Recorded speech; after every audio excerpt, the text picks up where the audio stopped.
Well, yo, hello and welcome in. It is the second day of Off the Bench here since we're back, right? It's week one. Now we're going into week two. We are done with a full week of NFL football. A great week of NFL football, but the Cincinnati Bengals are 1-0. We got a great show for you today. We're going to be talking a lot about the Bengals. Some bad things happened down in Southern California last night, and I'm sure Trace was happy to stay up till midnight to probably past that. What time? 1 a.m. Yeah. What time the game ends? Not that I was counting. Yeah. I'm not sure when the game ended. I stopped watching. At some point, when you watch basically a train wreck, you don't really watch the full ending. You see it start to kind of smash through whatever kind of debris is flying up in the air, and then you kind of look away because you're tired of watching. And that's what it's been for the past basically month, which is Reds baseball, which, I do this every year. It's like you kind of get your hopes up to a certain extent at some point in the season, even though your back of your mind is telling you that you probably shouldn't. And we'll see. Maybe in 2026, things will be different, as what was said in 2023. As what was said in 2024. Yeah, for the past 25 and as things, what was said in 2025. I was going to say, for the past 25 years, we've been hoping for things to be different here in the city, and they might. Someday they will. Right. So someday they will. You know what? A lot of people, you can complain about it not being different, but it's familiar. Right, you don't have to worry about difference then. It's just it's just your life over and over again. You get excited all summer, and then you get to football season. So hey, shout out to the Reds for at least getting to football season, because for a while there, that's all you hope for. But I love that. That's always like the joke around town. It's like, I just got to get us to football season. It's like, really? I mean, let's be honest. I don't know how hard of a job that is. I mean, half the teams in the league seem like they make the postseason. And it seems like if you're around 500, then you can somewhat if we're going to use 4 games back or 5 games back as justification for being in the race, boy, oh boy, do you have to be a bad baseball team not to be in the race when football starts. Well, that's the one thing about playoff expansion. Everyone gets mad at it, and all these leagues keep doing it because they understand one thing, and that is, maybe the more teams that can circle the end of their calendar and still be interested in September in basketball, or still be interested in April in football, still be interested in December, that's a good thing. And when 12 teams make the playoffs, and then you expand it so far that over half the teams in the league are still kind of vying for a playoff spot, it's good for the league. And Rob Manfred gets a lot of crap, but I won't. I'll defend him, because the league seems like it's firing. Well, the league seems like it's firing for certainly maybe franchises that spend a good amount of money, and we'll probably have plenty to talk about with Major League Baseball here in a year from now, because I'm fairly confident that there'll be plenty of time to talk about the league itself, because there probably won't be a whole lot of games being played. But that's really irrelevant here in 2025. The Cincinnati Bengals are 1-0, so congratulations on that. There's obviously some injury news now that you guys are going to have to sort through. But we have that, and you to be clear, as everyone knows, the Bengal troll, which is I guess myself from time to time, I'm not coming up with the topics today. This was all you, Reed. You're the one that I have it right here in front of me.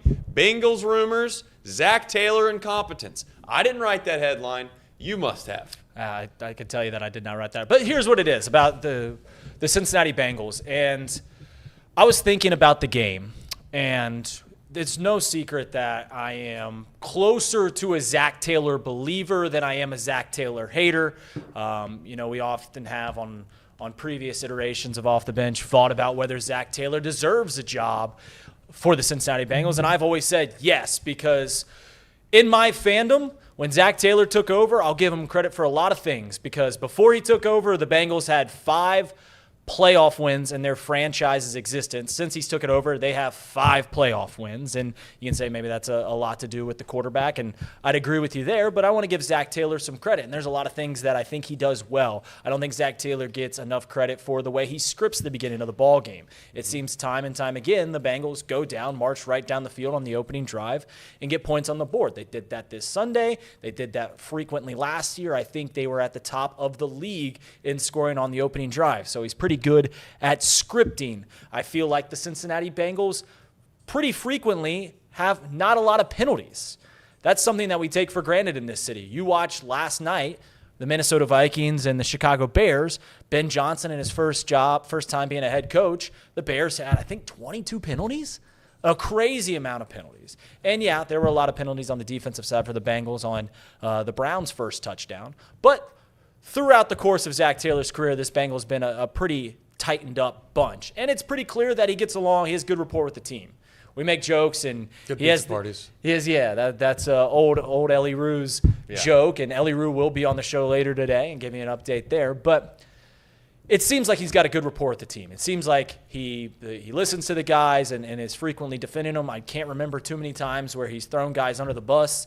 He seems to take things that happen poorly in this city and take them on the chin, as a good leader does. But there's one thing that is becoming growingly frustrating for a Cincinnati Bengals fan, and that's the burn timeouts. This was a trend that really picked up last year and is only exacerbated by the first game this year. 3 different times the Cincinnati Bengals burned a timeout, not in a time where you really want to stop the clock, not in a time that seemed opportune, but really just because they weren't ready to make a snap. They weren't ready to make a play. And before I really dive in this, I don't care. I think one of the most overfloated things about a coach's job is clock management. It's such an easy thing for us to pick on as fans when you're watching the game, because that's all we're worried about. That's all we got to stop the clock here. We got to stop the clock here. He's got 36 different jobs, and I'm not really worried about, hey, man, we got to get this timeout here. Optimal clock management. What I'm more worried about when they're burning these timeouts is it's an incompetence thing. The reason that these timeouts are happening is because, for whatever reason, Zack is taking too long to get the play in. And when they get the play in, Joe, obviously, being one of the best 4 quarterbacks in the league, has the right to audible at the line of scrimmage depending on what the defense is showing.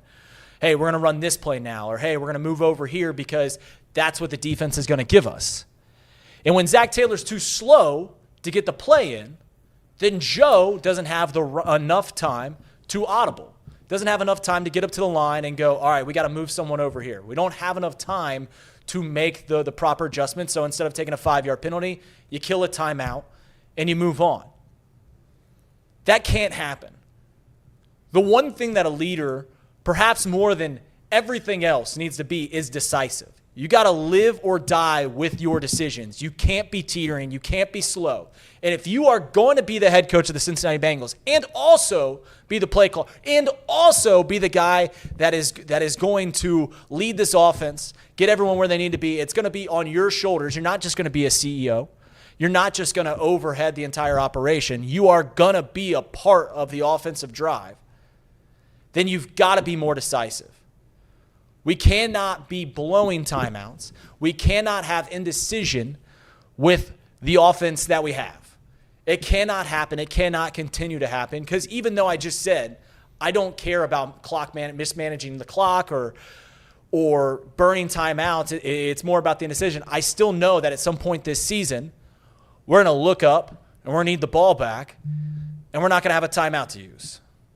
So that's where it is. It's the indecision, and it is because I know that when we're living on the margins like the Cincinnati Bengals are going to live on this year, and I just looked at the schedule, after this week it's a tough 4-week gauntlet of games, that we have to be more decisive, and that's what I want out of Zack Taylor.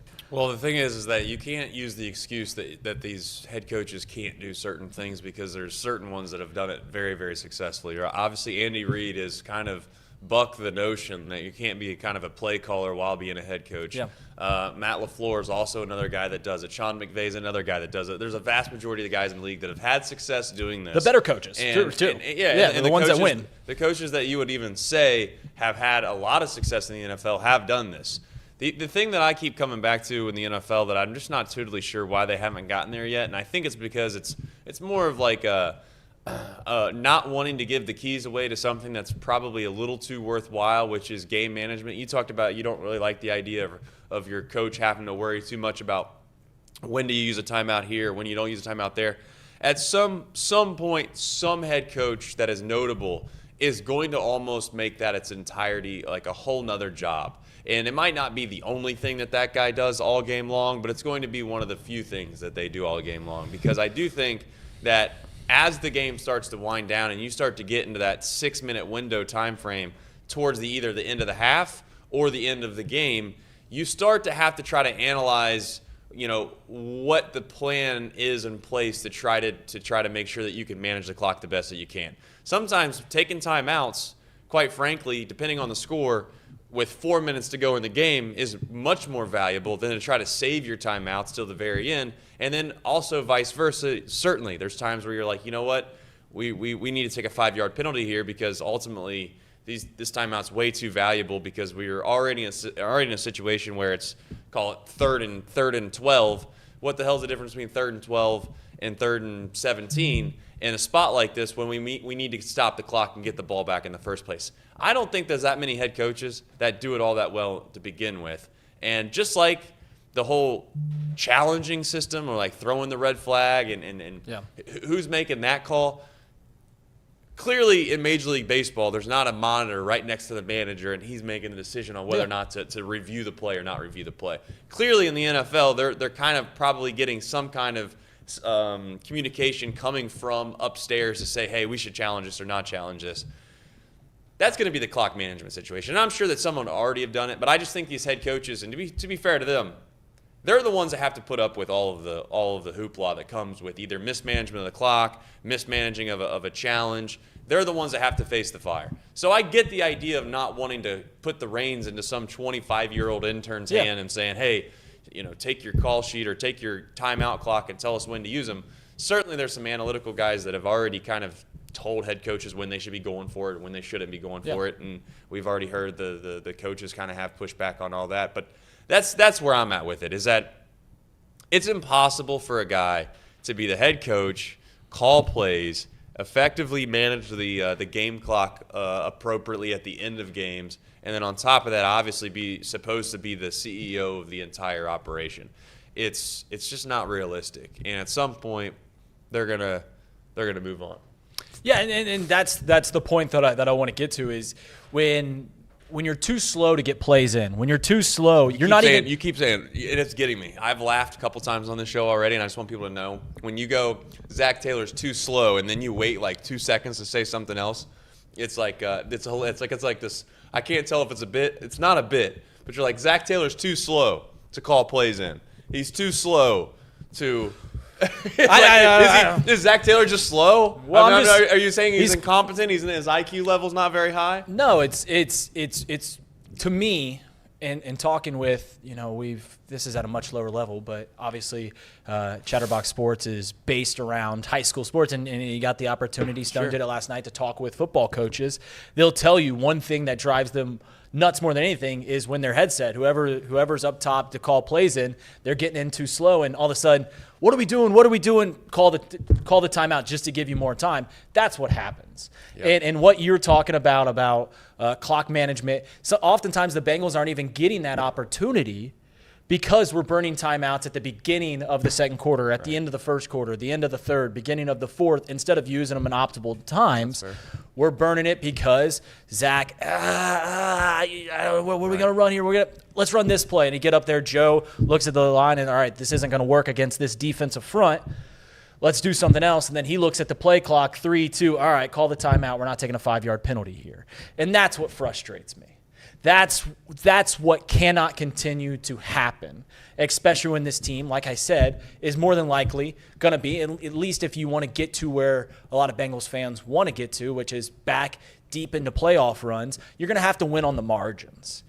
And the Bengals aren't going to be able to do that if we're being too slow on decision makings. Things happen very, very fast in the NFL.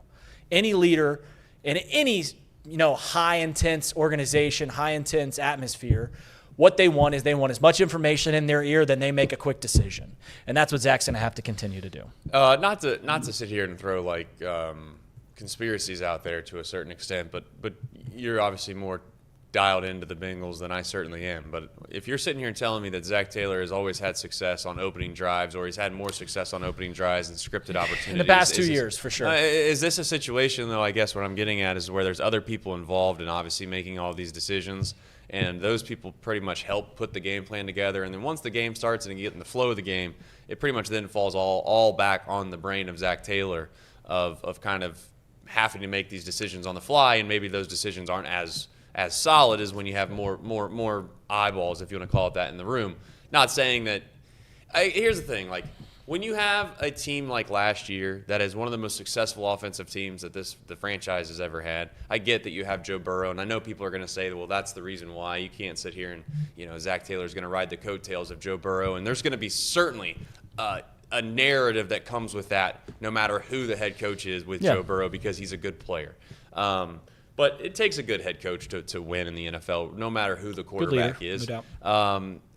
More or less with Zack Taylor, it's like, is he ever going to find himself in a situation where you feel like you're winning because of him? And I do think that a lot of Cincinnati fans would openly admit that the answer to that is no, and I think that's the most damning thing that I have against Zack Taylor in a way. Now, I'm not saying that it's the right thing or the wrong thing in regards to that opinion. I don't have enough of a subset of data for me to be like, yeah, I think Zack Taylor is a problem.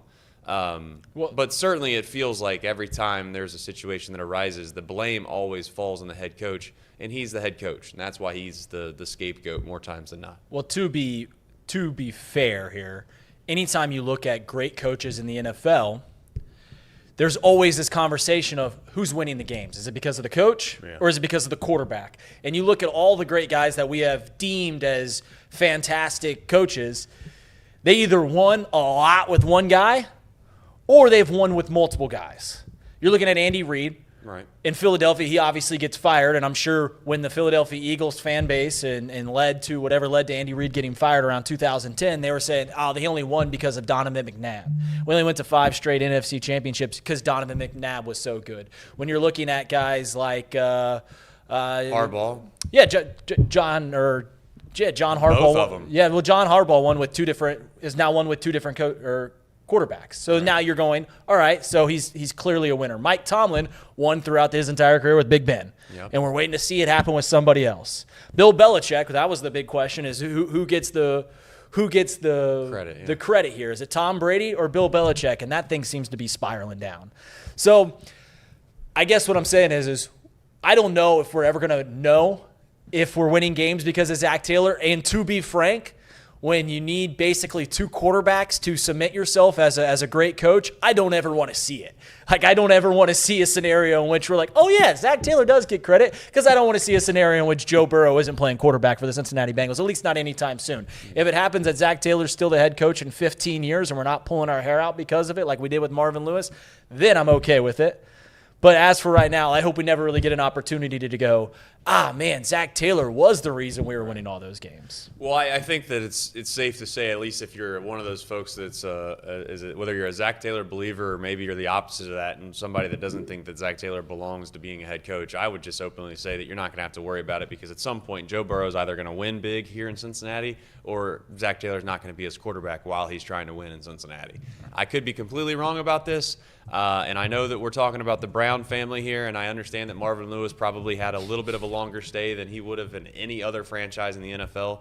And Andy Dalton's another guy that kind of like – it's just kind of like Cincinnati, and I don't want to go off the rails here, but Cincinnati sports does a very good job of making mid-level talent or mid-players or mid-coaches out to be like maybe they're a little bit above average, or maybe they're better than everyone else thinks in the league. I got news for you. If you can ask every other fan base what they think of Zack Taylor, they're going to ask, who? Who's Zack Taylor? I honestly don't even know half the casual fans in the NFL would know who Zack Taylor is. If you asked him who the Harbaughs were, if you asked him who obviously Andy Reid, Kyle Shanahan, all these different guys. And obviously we'll see if the Packers have success again, but LaFleur's starting to put himself in that mix as well. The reality is that Zack Taylor doesn't make the playoffs this year, he's fired. Has to be. He has to be. He's got too good of a team, in my opinion, not to. And I get the defense is a whole nother ball of wax. But I guess if the defense is ranked 31st in the league,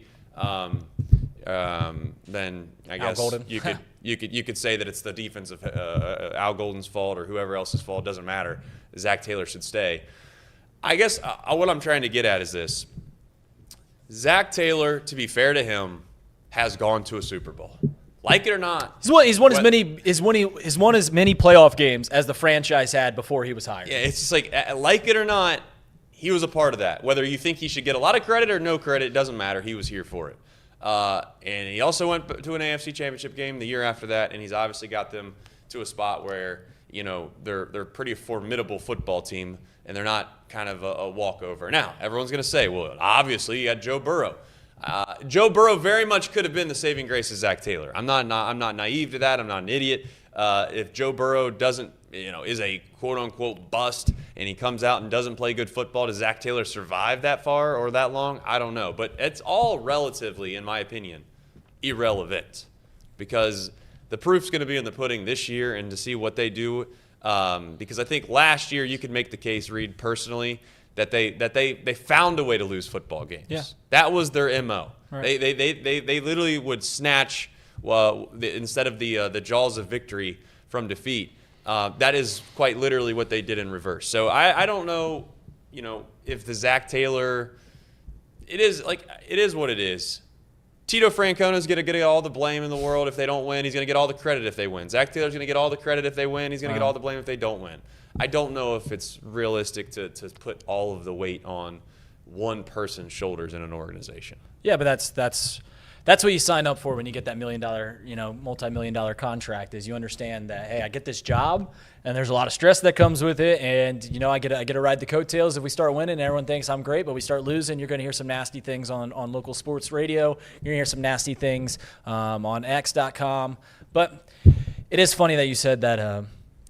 I bet you most casual NFL fans don't know who Zack Taylor is. I'm drawn back to the New Heights podcast a couple years ago. Jason and Travis Kelce. Yes, they're starting to name every single coach in the NFL picture, and this was right after the Bengals had just played the Chiefs in the AFC Championship game, and Travis Kelce could not name Zack Taylor. They got to Zack Taylor, and then he's like, I don't know who that is, and they said, it's your rival, and he's like, the Chargers guy? Right. And they're like, nope, your other rival, your bigger rival, and he goes, oh, and then he had to think for it a second. He's like, is it Zack Taylor? So even NFL players don't know who the head coach is, even when you have a heated rivalry, whatever you want to call it, what was going on for that 2-3 year stretch, what I think actually was a pretty good rivalry. But there is, when you talk about head coaches, you could look at, do other teams want my head coach? Like how good is he? That's a good way to look at all life. Like if you're a boss here, will my employees be wanted elsewhere? Right. Would my girlfriend, do other guys want to date my girlfriend? And to Zack Taylor, I don't know. Like, will Zack Taylor, if he gets fired from Cincinnati, will he get another job? I can tell you right now, it won't be a high-tier job. But I'll tell you this, the Cincinnati Bengals did make a signing right when we were starting this show, and it was a guy that was getting a little bit of looks from other teams. I know the Chicago Bears were looking at him, a couple other teams, and that is former early second-round pick Isaiah Foskey, a defensive end from Notre Dame. He was the 40th overall pick in 2023. So the Bengals looking at what they did against the Cleveland Browns and knowing, hey, maybe we need to get a little more help on the edge, even though the two highest-graded players in PFF were their edge rushers, Trey Hendrickson and Shemar Stewart, and we'll get to that here in a second. But they make a signing on a guy that was at one time a highly touted prospect. If you're drafted 40th overall, that means you have high expectations. He only played 140 snaps in his first 2 years in the NFL, so haven't seen a whole lot of them. Only recorded half a sack for the New Orleans Saints over the last 2 years, but maybe it's a change of scenery guy. Haven't seen a whole lot. Can't get too excited, but Isaiah Foskey, a former Notre Dame Fighting Irish, is now going to be a Cincinnati Bengal, and they fortify the defensive end. And then, Trace, I'm sure you don't have much to say about Isaiah Foskey here. But I'm glad to hear that you guys added some depth to the area that you needed the most help, which was the highest PFF grades. Which, to be fair, you guys are PFF. I found out that you guys are PFF guys in here. I had no free ads, but certainly you value the grades that PFF puts out. I asked the question, how does this whole PFF situation, as we get into this, work out? And it's completely objective. You have some humans that sit in a room. Subjective. Subjective, excuse me. I guess objective. You know what's funny? Not to get off subject, but it's I guess stats are objective. The numbers are objective, right? Yes, but not all stats, like errors and stuff like that, aren't objective. That's a good point. But like exit velocity would be. Yeah, that's objective. Would be objective. We need to differentiate those two words. Like they're too close together. Sub and ub. Yeah. Okay, fair enough. PFF, though. They have 4 guys that sit in a room. I'm assuming it's a dark room that has a lot of film around them, like TVs everywhere, and they got their notepad out, letting everybody know how well someone played or didn't play. Were you pleased with some of the PFF grades, surprised by some of the PFF grades? Because one of them stood out maybe the most to you, which was Joe, and I don't think anyone really gives a damn what Joe's PFF grade was, but I think you were surprised by it. Well, I think it's interesting. Joe graded as the highest rated offensive player that started. I think Samaje Perine was slightly above, but he didn't have too many snaps. But Joe Burrow graded at, and it wasn't a good grade, 70.4. And you made this point, you made this joke yesterday. I was looking at the box score of the offensive team, and I was like, man, Chase Brown had 20 carries for 40 yards, and you're like, Reed, they had 7 yards in the second half. They're not going to have a great box score. And the same would be said about the offensive PFF grades. Because they didn't play very well, there's not going to be high grades. No one's going to grade in the 90s. Joe Burrow was the highest graded offensive player, which you watched a lot of that game. I watched obviously every single snap. Yeah. It's I don't know how I feel about this because – he goes for 120 yards, throws 1 touchdown, completes just over 50% of his passes, and you think back and you go, what did he do well throughout that entire game? And the answer is not a whole lot. The better question is, perhaps, what did he do wrong? And go back and think. Everyone's gonna kind of dig into Joe Burrow. Why didn't they score more? Why can't they get more in the second half? Fair criticism, absolutely fair criticisms. But if you go back and just in your memory bank and go, was there ever a time where I was sitting there wondering, why did you make that decision? Why'd you hold on to the ball too long? Why'd you throw it here? And maybe 1 or 2 plays, but it wasn't like it was happening. You watched J.J. McCarthy last night through the first 3 quarters. You're constantly going, what are you doing, J.J.? You watch Caleb Williams for the final 3 quarters, and you're going, what are you doing, Caleb Williams? Throughout that entire game, even though there was no offensive output in the second half, you were never sitting there going, Joe, what? Just get rid of the ball. Why didn't you hit this guy on the crossing route? There was never that throughout the game. Well, I think that Joe Burrow, when you look at PFF grades, I guess where I would be at with the whole situation is just I don't care. I mean, I really don't care. The guy's obviously a high-level player. I'm going to trust Joe Burrow, whether they tell me he played good or he didn't play good. Are you going to punish him? Are you going to sit him? Are you going to do? Of course, it's irrelevant. It means next to nothing. I guess the bigger question is the other types of assets that you thought you had coming into this year, what they graded at. You guys obviously spent another draft pick on somebody that's trying to get to the quarterback. And I'm not saying that like I know you think that I'm like trying to kind of put salt in the wound here a little bit, but you guys have invested an okay amount of capital into your ends, and Stewart, of all guys, I know that everybody made fun of him and said, oh, he's got 4 sacks in his entire college career. Yeah. Overall impressions of him for the first game. Yeah, he graded very, very well, and I thought the defense played well as a whole, but he was the second highest graded defensive player on the Bengals, trailing only Trey Hendrickson, and he was the highest rated defensive lineman for a rookie in the league at a 80.6, and he showed flashes of doing some really nice things. Obviously, he batted down the ball that ended up being a penalty on the Bengals, so that play was negated, but showed flashes of being great, and this is where the Bengals have to continue to hit. Right? When you talk about a salary cap league, all right, so the Bengals are going to put their resources on the offensive side of the ball. You can't let Jamar Chase walk out the door. You got to sign Joe Burrow to whatever contract that he wants, and then you've got to shore up the line, which they've it's still not a great line, but Orlando Brown played well, and he's played well for a few years. They obviously drafted Amarius Mims last year, but when you're putting all your money on the offensive side of the ball, you've got to put your draft capital on the defensive side of the ball. They did this with Dax Hill. They did this with Myles Murphy. Now they did this with Shemar Stewart. And 1 game into his NFL career, played about half the snaps. He looked really, really good. And that's what the tape says. That's what PFF says, and which is maybe they're giving us too high of grades because it is a local company. It's a company based in Northern Kentucky. So I don't know. But Shemar Stewart is certainly a guy that's going to have to continue to play well. And that's why they're going to continue to, they just signed Isaiah Foskey. They're going to continue to put pressure on the edges because the Bengals are going to score a lot of points this year. Regardless of what you saw in that second half against the Cleveland Browns, for some reason, the Bengals offense never plays well against Cleveland. Shout out to Kevin Stefanski and their coaching staff because they always seem to limit the Cincinnati Bengals. But the Bengals are going to put up a lot of points. That means that the opposing offenses are going to be dropping back to pass a lot. They're going to continue to drop back. And that's why guys like Trey Hendrickson and these young guys are going to have to continue to mold. Joseph Asai, Shemar Stewart, Miles Murphy are going to have to continue to grow. They're going to have to continue to get after the quarterback if you want to have success on the defensive side. You already nailed it. I mean, the reality is they've invested their entire amount of salary cap capital, if you want to call it that, in the offensive side. And I get the idea that some people are going to disagree with that. They're going to say, well, there's just no way in the world that you can justify paying Joe Burrow and then also going out and having two world-class receivers that you also pay with T and Jamar.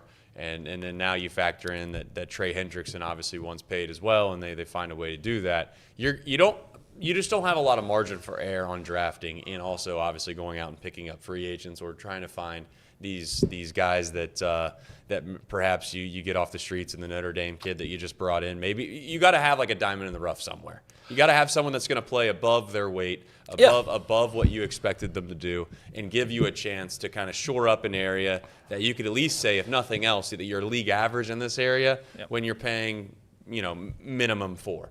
And that's obviously why I think the NFL is king, man. I think the NFL is king largely for that reason. It's because you can get as strategic about roster management as you possibly can with any other game in the world. The Bengals have made a calculated decision that they believe and feel like that if they were to keep these offensive players, that it gives them the best chance to have success. Yeah. And to be fair, as I've said before, if you're in a position where you have elite level players and you've watched them for multiple years in your uniform, you certainly don't want to just watch that walk out right out your door. But it does make something that the Bengals have not done a lot very well very important, and that is draft extremely well at the top of the draft. That's not a top 5 player. That is Jamar Chase and or T. Higgins, which Joe. I know he was a second rounder, or I guess we could obviously give Joe Burrow, even though I'm pretty sure that every person in the world would have drafted Joe Burrow, but we'll give them credit for drafting him as well. Oh, there were some Cincinnati Bengals fans that wanted them to draft Chase Young that year. And I know you're out there. I know some are watching this show right now because there were people that go like, I don't know, Joe Burrow's an unknown quantity. Chase Young, you know what you're going to get. A career pass rusher, which Chase Young's career is kind of hanging in the balance right now. So if you don't have to out yourself, but I know you guys existed. But no, this isn't a roadmap that the Bengals created. This is a roadmap of how to construct your roster that has been laid out by teams like the Kansas City Chiefs, right? The Kansas City Chiefs, they get Patrick Mahomes, pay him anything you want, and you're going to pay Travis Kelce, and then you're going to do that. And then you get one premier player on the defensive side of the ball that you give a lot of money, Chris Jones. Bengals are doing that with Trey Hendrickson. This is the roadmap that teams that are successful do.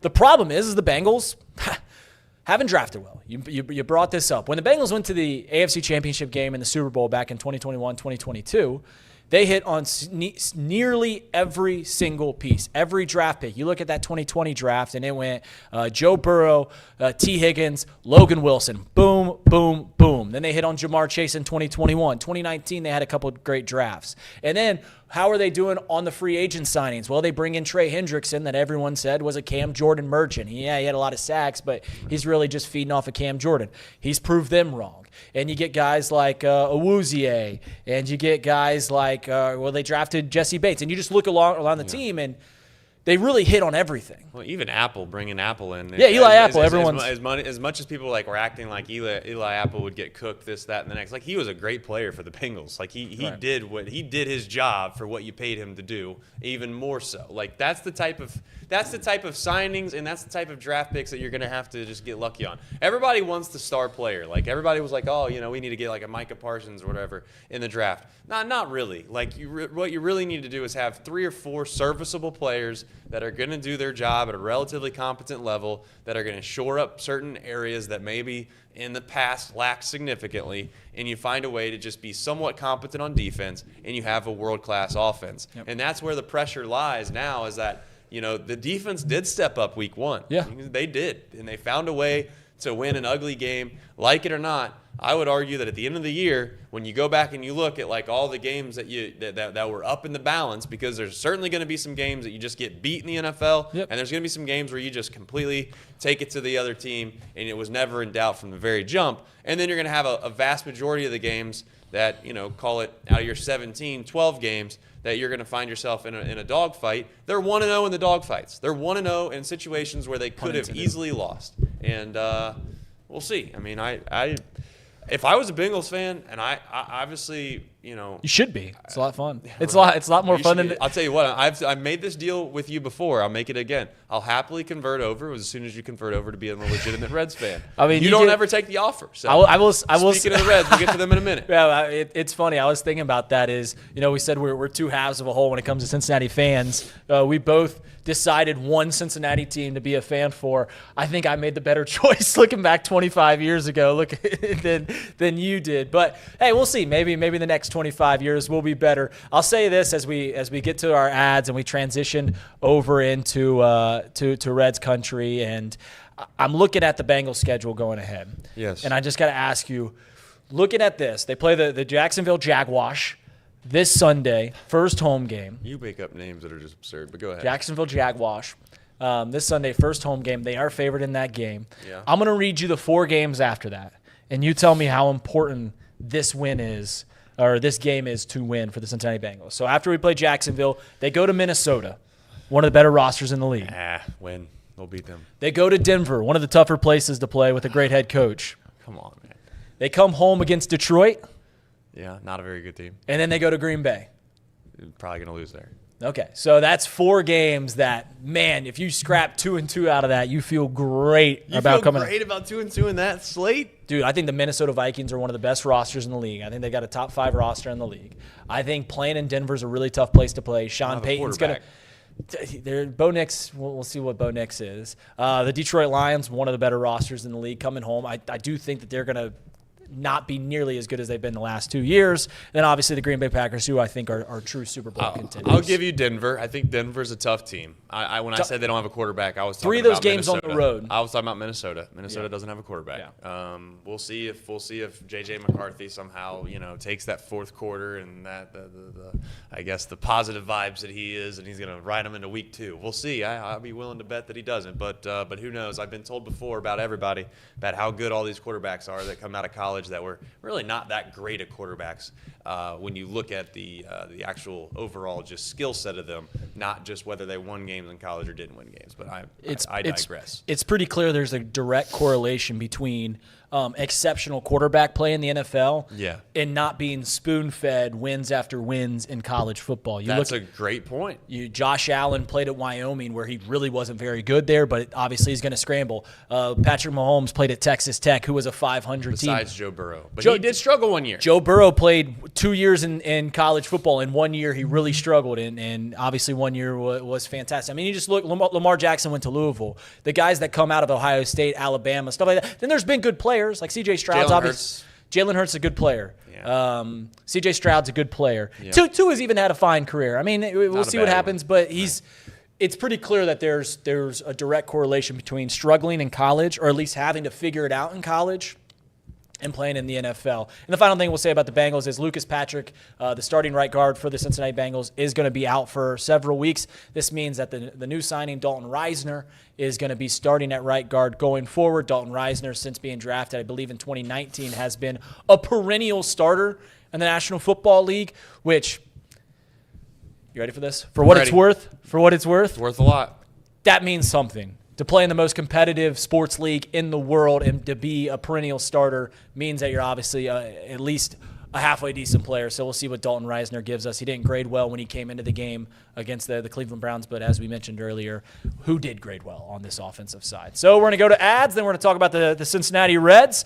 The Job Center is now hiring. Start working fast with weekly pay, flexible shifts, and great opportunities at top local employers. Apply in person at any location across 12 states or online at thejobcenter.com.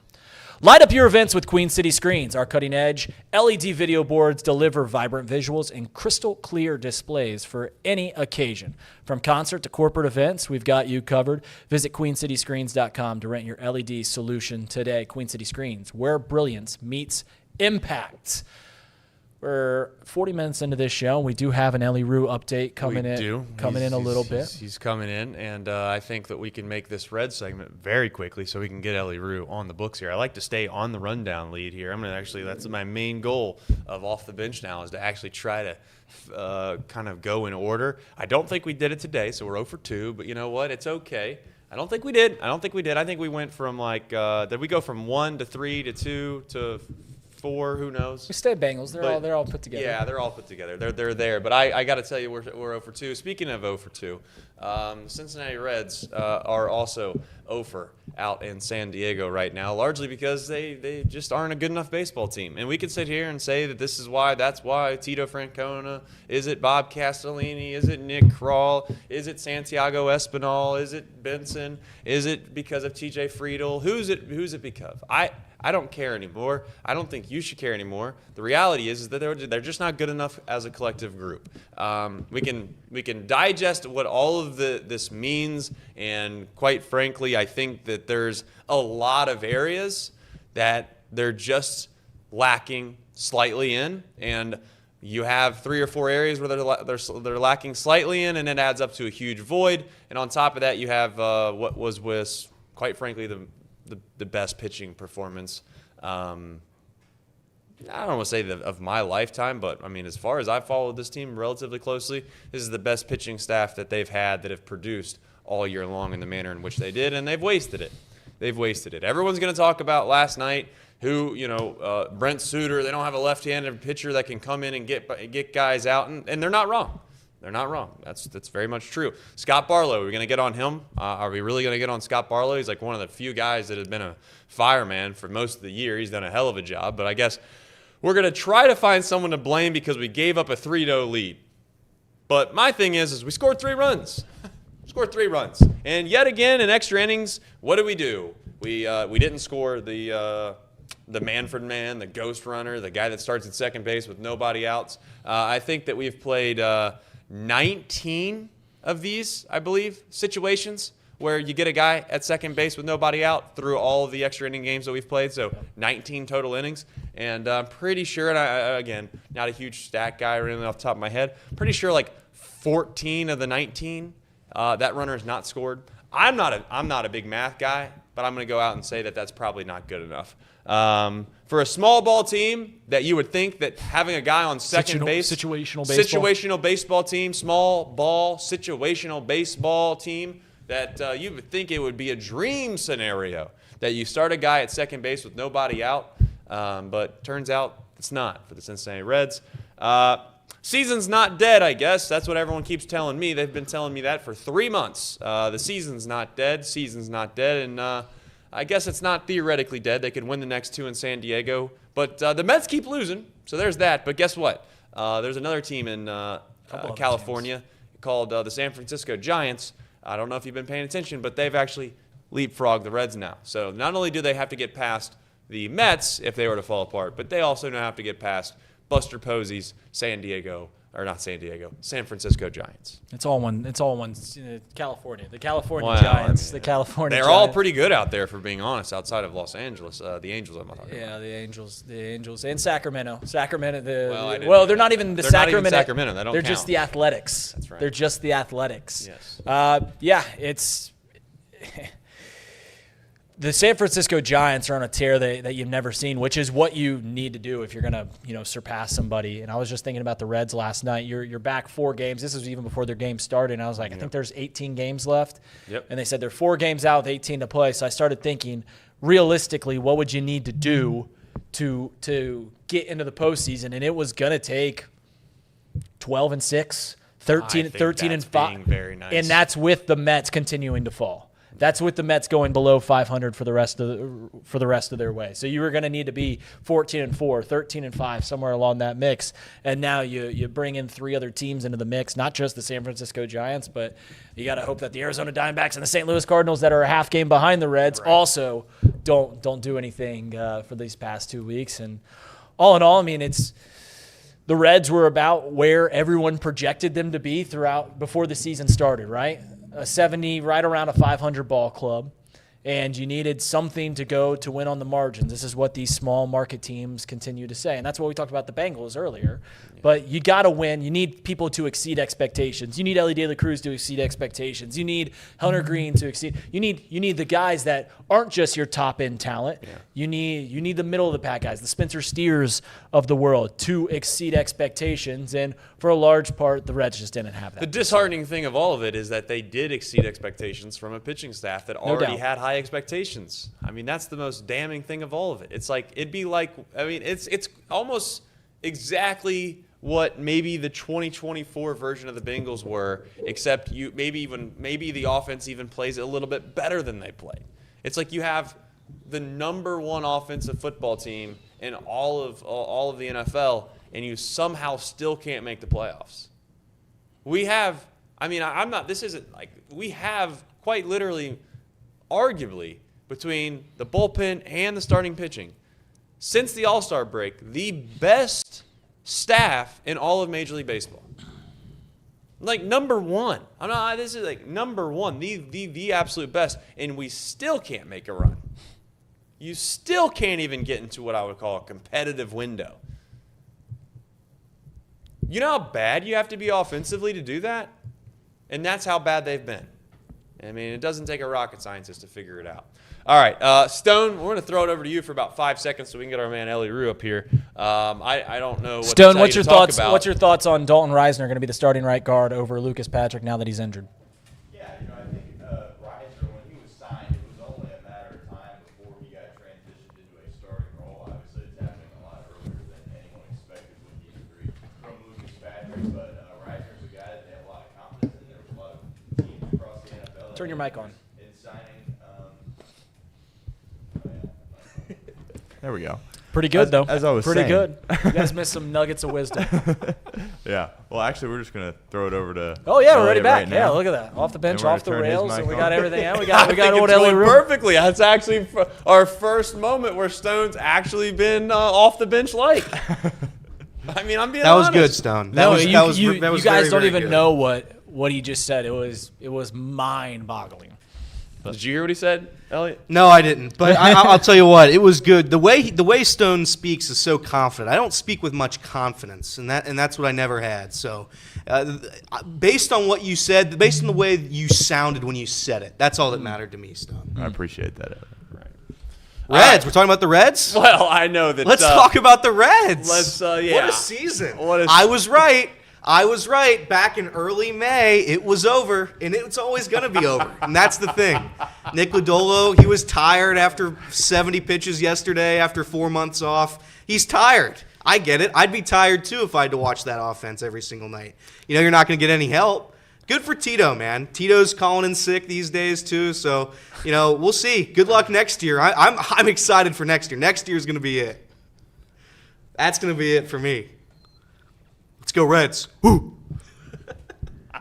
I'm waiting on Trace's response. I tell you what. I can't do the Reds troll thing. I do. I can do it now. I do think it's easy to say the season's over before it begins because there's a very very good indicator that you're going to be more than likely right. Yeah. I mean, it's not like you went that far out on a limb here. But it's good to get a win. I'll take a win. It's not like you went that far out on a limb here and saying, "Wow, I don't think the Reds are going to make the postseason."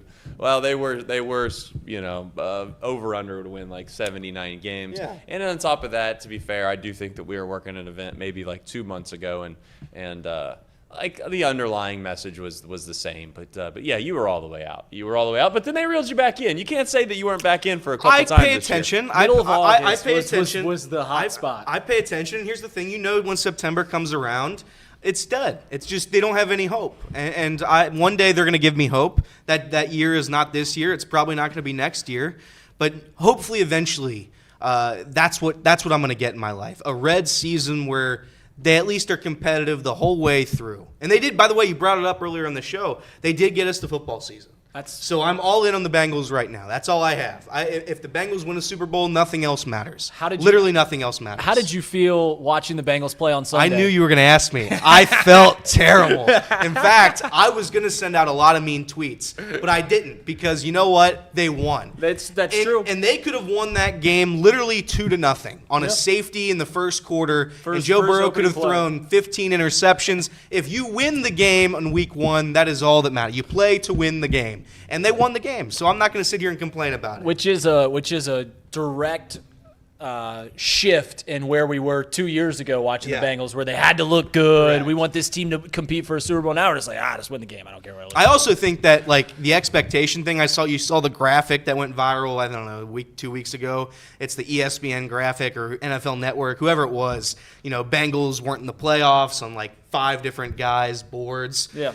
That's fine. I don't want to be on anybody's board. Let us go. When the Bengals went to the Super Bowl, they were projected like 7 wins, 6 wins. Yeah, less than that. So don't think anything of the Bengals. I want nobody to talk highly of the Bengals. Let us just fly right under the radar. That's what I want.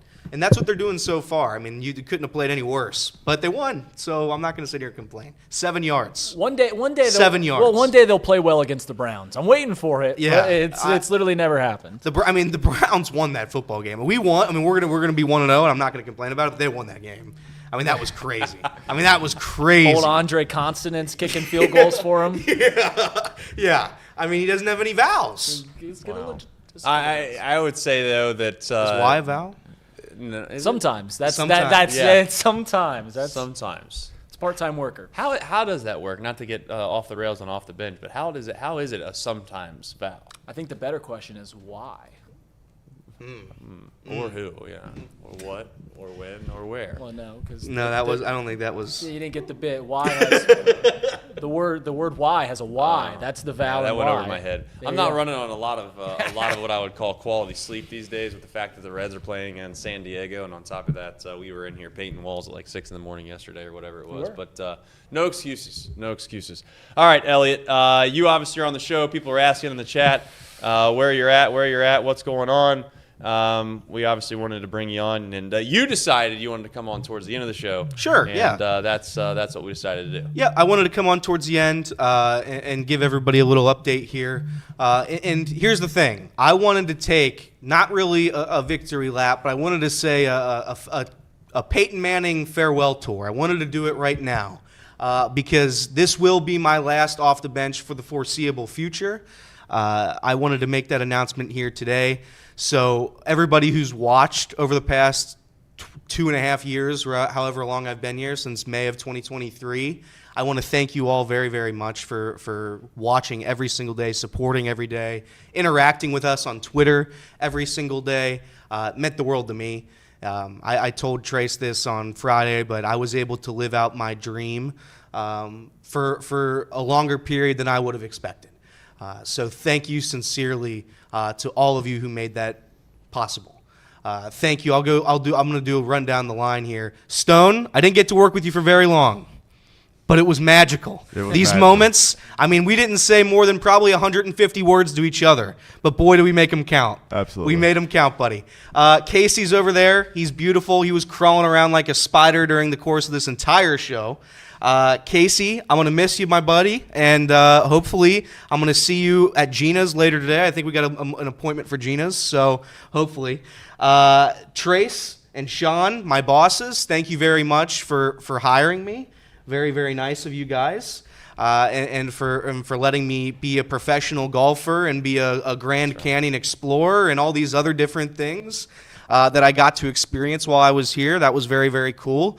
And then we got Rita Rue over here. Rita Rue was in the meeting when I got hired here. It was Reed and Paul. Reed gave me his business card. I think he let me scan his business card. I don't know if you still have that. I do not. But I scanned his business card, and that's how I got to know Reed. I knew this guy was a legit guy because he had that little business card with the QR code. I gave that a scan, and I knew this was my guy. And from the day I got here, Reed has been my guy. So, Reed, thank you very much for taking that interview with me and getting my foot in the door here. Absolutely. So, absolutely. I won't put any weight on the fact that I was last. That won't. You saved the best for last. I know. You saved the best for last. I was saying But yeah, I mean, it was as good of a run as I could. And by the way, my time's not. We still have some golf videos. Everybody makes fun of those golf videos. Everett, I see you in those comments. I see every single time. But we still have some more golf videos to put out. So I'm not done on the channel just yet. But as we leave for the more 9-to-5 centered world, the business side of the world, I wanted to come on here and say, sincerely from the bottom of my heart, I can't thank you guys enough. It meant the world to me that I was able to do this for as long as I was. And it's very, very cool. All the changes that we've had, this studio's changed 4,000 times since I've been here. There's been a lot of employees. Paul, shout out to Paul. He was the first one to quit. And boy, what a magical quit that was. Then you have Jacob, obviously. Thank you to Jacob. Kinner. It's a shame we didn't have Kinner call in today. Ooh. I would have liked to see Kinner cry on air. That would have been That would have been very, very funny to see. He is a Bengals fan. He did admit that towards the end of last year. So who knows how he's feeling after that traumatic loss. But yeah, I mean, that's all I have to say. Everybody, you know where to find me. I'm on Twitter still. I'm still on everything else. Sean Connor has my email. He emails me every day. He sends me. He's moved on to voice recordings. He sends me voice recordings now. So I appreciate that. Anytime I get one from old SC, I feel very, very good.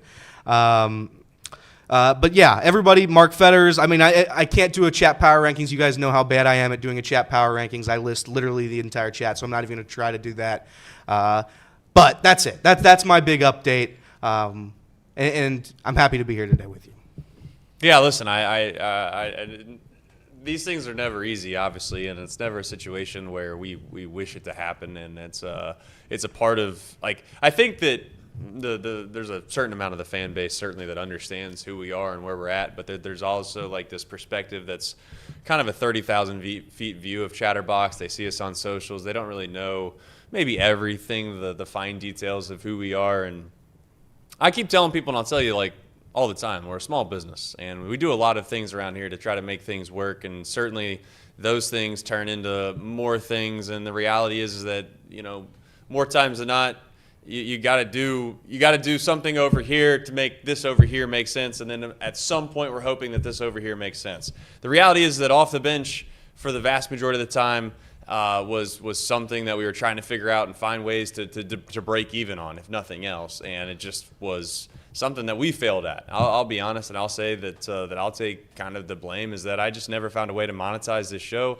It was very, very difficult. We spent a lot of time, effort, and energy on trying to find business partners that went with this show. But there's no one to blame. I mean, there's just no one to blame. And the reality is that is what happened here. And Elliott obviously has to make money too. I don't want to make it seem like we just fired Elliott or wanted to get rid of Elliott. We made Elliott an offer to stick around, and hopefully he'll stick around and play some more golf. I think he said he's going to try to do that. I don't know if that's one of those things you just say, you try to be nice on the way out the door or not. But you got a real big boy job. First time I ever seen you, by the way, wearing a shirt and tie. Yeah. That was big time. Yeah. So congratulations on that. I was wearing a suit like a person. So, like a human. Usually I don't dress like a human, so I did dress like a human on Friday to come in. Casey told me over there I should have dressed in all black today. It was a funeral. That's what he told me over there. So who knows? Maybe I should have done that on Friday. I should have just worn my tuxedo. But listen, no, I get it. This is a crazy business. Literally, like anybody who thinks that sports talk is just, oh, you guys get to come in. It's just a wild business, man. The way it works and everything. I got to be a sports book boost. That's something you never get to see. Like I didn't put that on my resume, but I feel like I could have. Zebrazillionaire? Yeah, the Zebrazillionaire was a boost. That was a boost in the United States of America to bet on, and people did bet, and they lost it all. Everyone who rode the Zebrazillionaire, they won so much that you bankrupted. Yeah, Fred. Some would say nobody lost more than Betfred. They don't exist anymore. So we thank them very much for their service. But it was fun. I mean, the amount I got to make fun of Marty Brenneman for a little bit. That was a cool thing. Poor Tom Brenneman. Tom's San Francisco Giants. He loves San Francisco. He does. He loves that town. And his favorite. Again, that's a guy. You grow up and you watch the Reds, and you just hear a voice in your head every single game, night in and night out. And it's like, wow, I got to work with that guy. And you don't that's just something that I think processed a little bit ago, but it's still something I'll look back at and be like, oh my God, that's one of the craziest things that's ever happened. So yeah, I mean, it's been awesome. I mean, it's been absolutely incredible. I'm looking around the studio what I can steal out of here on my last day too. So we'll see. Well, you can take that Mario stuff in. Well, I think I'm gonna take your Cubs ring too. I might sneak that one out. You can have that one. We've got a couple. We do have a couple super chats while Trace is doing whatever he's got going on there. But the couple super chats is we got a $5 super chat. Where's your ants at? Blanny's. Oh, the crickets. That's what I thought that was. He never ate the cricket. I did eat the cricket. That is a misconception about this Some are company. saying you didn't eat the cricket. I ate the cricket He ate the wing. wing. This is I actually ate the what wing. Casey's cow Yes. situation. Blanny. This is Casey's cow. We got it all. We'll get it all back. We got some out. good bits. But, We got 3 super chats that we have to get through before we sign off here. Colton Melman with a $5 super chat. He said, "Rest easy, Zebra. Elliot, we will all miss you, but wishing you the best." I'll miss you. I'll miss you all. I'll miss you all very much. CatDog513 said, "Peace and love, Ellie Roo." Yes. Yep. So that was Cat from Dog. That was from That Cat was Dog. Cat Dog. Cat Dog Okay, 513. thank you, Cat Dog. That was a good show. Then Mark Fetters with a $20 super chat. He just Fetters. says, "Elliot." Fetters. I'll tell you what, Mark Fetters, if you go look at that Twitter account, I don't know what, I used to keep track of Mark Fetters' stats on Twitter, but I want to say he's at 1 billion tweets. He sent more tweets on his account than anybody in the history of mankind. I won't even look at the stat now. I used to keep track of you, Mark. And all the support Mark Fetters gave us, every single stream, every single day, Mark Fetters was a part of it. Daniel Myers, I know he comments under every single YouTube Every single video. one. Every single one. Daniel, love you. Everybody who reaches out to me, thank you guys very much. It means the world. Every time you guys came up to me at a Reds game, it meant the world to me. I have 8 free tickets to Reds games I have to use by the end of this year that I don't want to use. So I will be back at that ballpark eventually. I don't know what I'm going to do. I might do the Reed bit, and I'll just start wearing opposing team jerseys. That's that not a a Reed bit bit? I do. I don't do that bit. We went to a Twins game, and you wore Twins gear. I'm a definitely Joe do. Mauer fan. No. I'm a You Joe wore- Mauer you fan. wore- and when we went to the Dodgers game, you wore Dodgers gear. Well, that's because I play for the Cable Dodgers. Well, Playoff game tomorrow. that's 2 instances, and you wore the other team's gear. Not a jersey. Not a jersey. All right. Well, either way. No, it's definitely a bit. We're not going to let Reed off the hook and think that he. I have 2 teams other than the Cubs not gear, coinci- and he's it's not a Joe coincidentally Mauer doing that. jersey, and it's one Dodgers shirt that I got at Dodger Just so Stadium. happened to wear those on the exact day that Those the are the Reds played games we those were teams. going to. I lucked out. That's all. That's pretty lucky. Andrew, miss you too. By the way, how would you rank, as we wind down the show here, how would you rank my most wrong takes? I got one off the rip that I might have been wrong about. Well, I know one. The Colorado Rockies I might have been wrong about. Turns out the home field advantage over there in Denver wasn't as strong as I might have thought for this season. Nick Martini and Kyle Farmer weren't able to hold down the fort. I think that's my number one. Two that come off the top of my head is one is you said the Bengals played terribly on their 12-game win streak to the AFC Championship I did see game. They that. won 12 consecutive games in the National Football League, did. went to the AFC Championship, and you're like, they didn't look good. Yeah. So that was that one. And then That's a good one. and then the other one you were texting us about how much you hate the David Bell discourse. And then the day that Tito got hired, you did. took a victory lap. And I I was did. like, whoa, what are we doing here? I did put a caveat in that unless they hire Terry Francona. Okay. Gotcha. Skip Schumacher was the guy I was worried about. All right, Good folks. for the Reds. Man. I'm gonna go out with a bang and say that the all-time take that's probably still going to loom around the world that is Chatterbox for a long, long time is going to be the fact that you said that you can win the Masters in 10 years, and That's a I think good that's one. probably the That is a number good one. one take that Elliot's had that is the most farthest. It's not from the over. truth I mean, that it's he's not ever over had. He's yet. got 9 It's years. definitely not I'd over say yet. it's not over yet. It's not over yet, but we shall see. Maybe Elliot will be out there. I just got my clubs roaming regripped. the amen corner before you know it. It'll be Elliot Rearing walking alongside who will be at the peak of their Scotty Scheffler's final walk down. Little Woods. Nevers, down Amen Little corner. Wood. Yeah, I'll be playing with Tiger Jr. Yeah. So Yeah. little Charlie was on the Charlie, way. Chuck. But I don't know how many of you. I don't know how many of you obviously seen the Stone Shield show yesterday. But I got to tell you, he did a really, really good job. Not trying to put him up and boost him up here, and make his ego too high, or make his head too big, or put too much pressure on him for this next show. But you know what they say though, that anybody can do something once. The question is, can they do it multiple times? And that really shows whether or not you're a true pro or not a good pro. Anybody can hit one good golf shot, Elliot.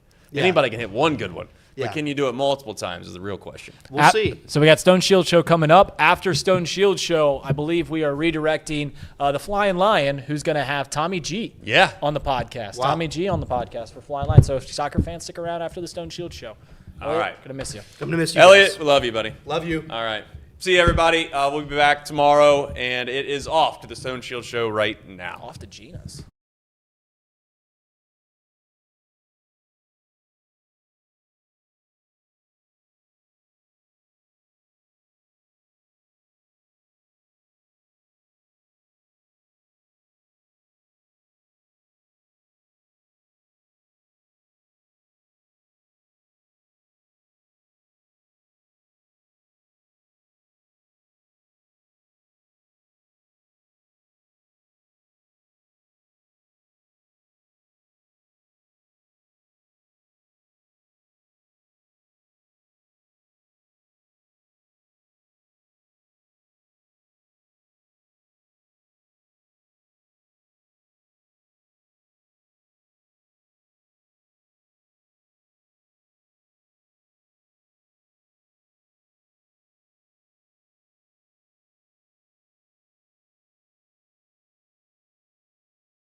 Here we go. Welcome into the Stone Shield Show. Second day we are doing this. Appreciate everybody for hanging out, stopping by, and hanging out with us here for the next hour or so. We'll actually go till noon today, so we got about 50 minutes here at the Stone Shield Show, and then we will be passing it off to the Flying Lion podcast guys, as they have Tommy G, the voice of the Orange and Blue, coming on to their program. They're going to do a great interview with him. That will premiere on the channel at 12, and we will redirect our stream over to their interview, so make sure you stick around for that. It's a great interview with Tommy G. The boys did a great job over at the Flying Lion podcast. So coming up on today's show, we got plenty of stuff to talk about. Bengals made a signing to their practice squad, which I think is certainly very interesting, adding some depth there along their defensive line. Isaiah Foskey is the guy that they're going to be adding. We're going to spend a little bit of time talking about him. Again, it's a practice squad signing for Cincinnati.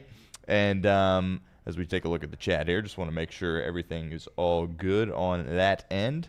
Looks like we're good. We got no audio issues. Again, doing a little solo producing here on this show, as I will do for the foreseeable future here. So just trying to do multiple things here at once as we progress through, and then hopefully we're on a spot down the line where we have a producer for us. But right now, just kind of solo produce this thing, and we'll work from there. But Bengals do make a signing on their practice squad. Isaiah Foskey, we'll spend some time talking about him, a guy that was actually drafted in the second round. He was a 40th overall pick a couple of years ago, so maybe a valuable guy that Cincinnati has added to their roster that perhaps could get some playing time as we progress throughout the season. Lucas Patrick, he has an injury.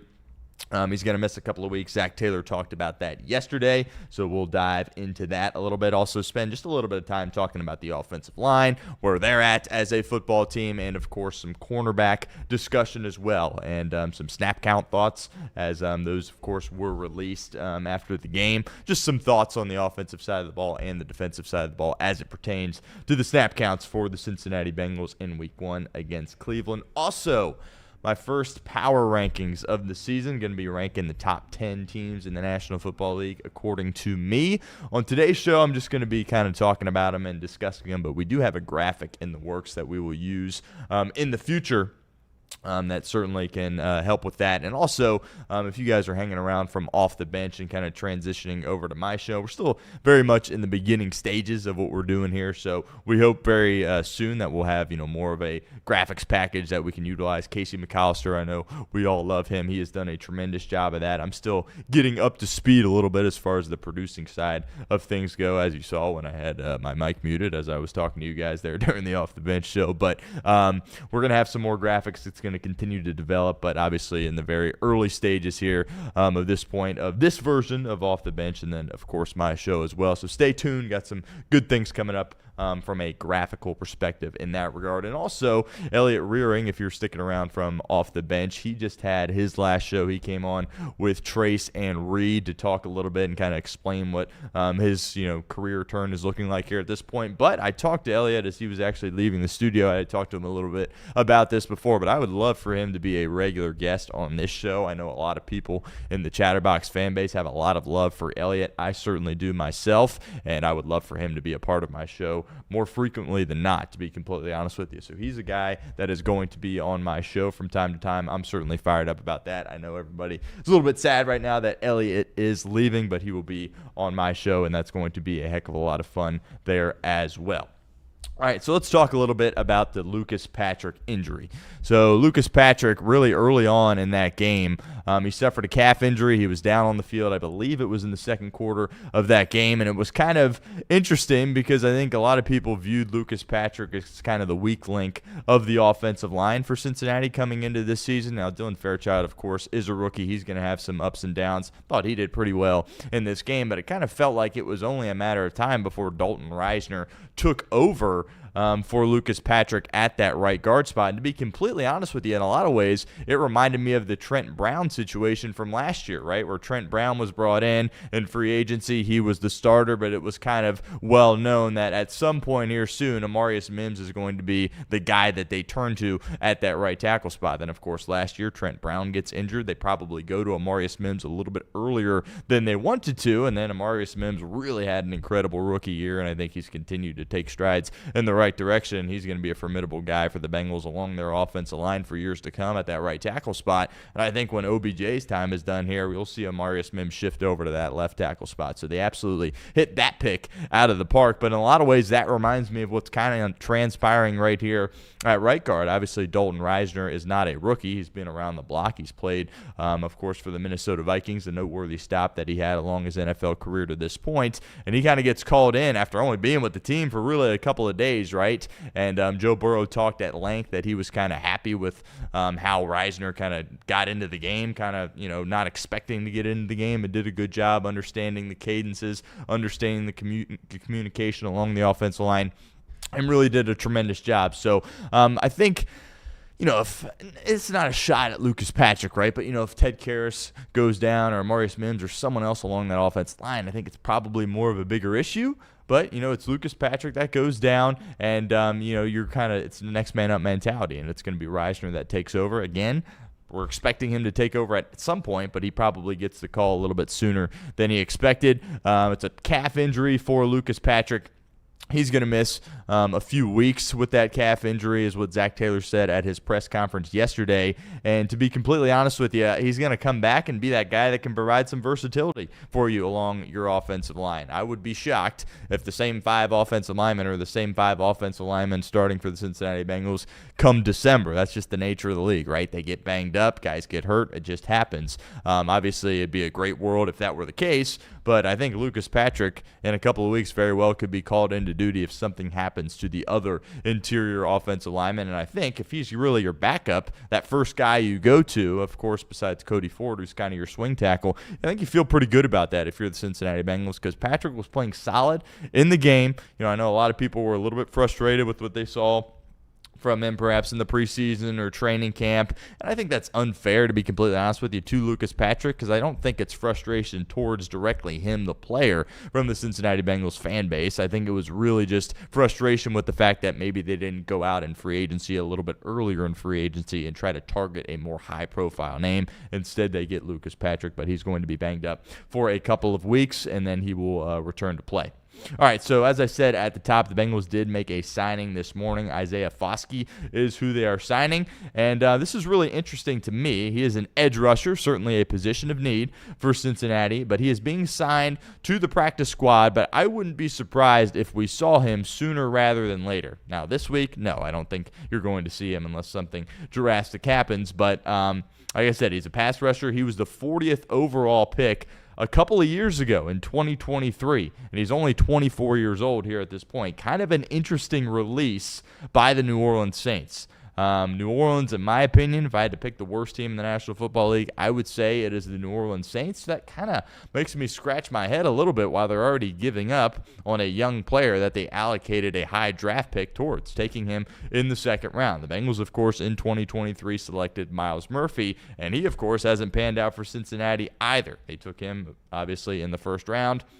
And Foskey, a guy that goes a little bit later on. So he does have some experience with Al Golden. He did play at Notre Dame, spent the 2022 season with the Fighting Irish and Al Golden, and finished with 45 tackles and 14 of those for a loss, 11 sacks in his final season at Notre Dame when he was with Al Golden. I really like the familiarity with players and Al Golden. I think it's an advantage that you really can reap when you have a guy and a defensive coordinator that is coming from the collegiate ranks, right? He really understands the college game. He has a feel for players that can have success at the next level, whether it's drafting and developing or guys that he coached himself. Of course, Howard Cross III, a member of the Cincinnati Bengals at this point as well. He was not active for week one against Cleveland, but he's a guy that spent a lot of time playing for Al Golden at Notre Dame, played a lot of snaps. So I think getting another member of the Fighting Irish onto this football team is a really, really good thing. And I think you need to trust the evaluation process of Al Golden here at this point. I think when you look at, for example, the Los Angeles Chargers, Jim Harbaugh, of course, spent a ton of time as the head coach of Michigan. Now he's in his second year with the Los Angeles Chargers. But if you watch Los Angeles, their past two drafts have been really, really good. Why? Because I think Harbaugh has a great understanding of the players that are having success at the college level, and in turn can translate that success into success at the professional level. Similar situation here with Al Golden. I think the Bengals need to really lean on him. To me, this is clearly a very Al Golden-esque signing. You saw a lot of Al Golden draft picks, right? Barrett Carter, clearly an Al Golden pick. Demetrius Knight, clearly an Al Golden pick, and you could even argue Shemar Stewart, perhaps even an Al Golden pick as well. So Al Golden certainly changed the narrative around Cincinnati's defense in week one. I know I really was excited about it, and I think a lot of other people should be excited about it as well. Isaiah Foskey, news of the day reported by Jordan Schultz, signing with Cincinnati's practice squad. And again, I think at some point you can expect to see him out there on the football field for Cincinnati. When you look at that edge rusher room, obviously Shemar Stewart, who we'll spend some time talking about today, he had a really great debut, in my opinion. Didn't necessarily fill up the stat sheet, but I think he did a really nice job in that game. Trey Hendrickson, obviously a mainstay as an edge rusher for you. Joseph Osai had a really good game. I'll be the first to admit I kind of was banging on him this offseason and kind of not agreeing with the signing to bring him back on that 1 year, $7.5 million prove-it deal. But he comes back, and he had a really good game in week one. So those three guys are kind of locked in as your edge rushers that you lean on. And then you look at Cam Sample and Myles Murphy, and you're like, well, what are you going to do for me?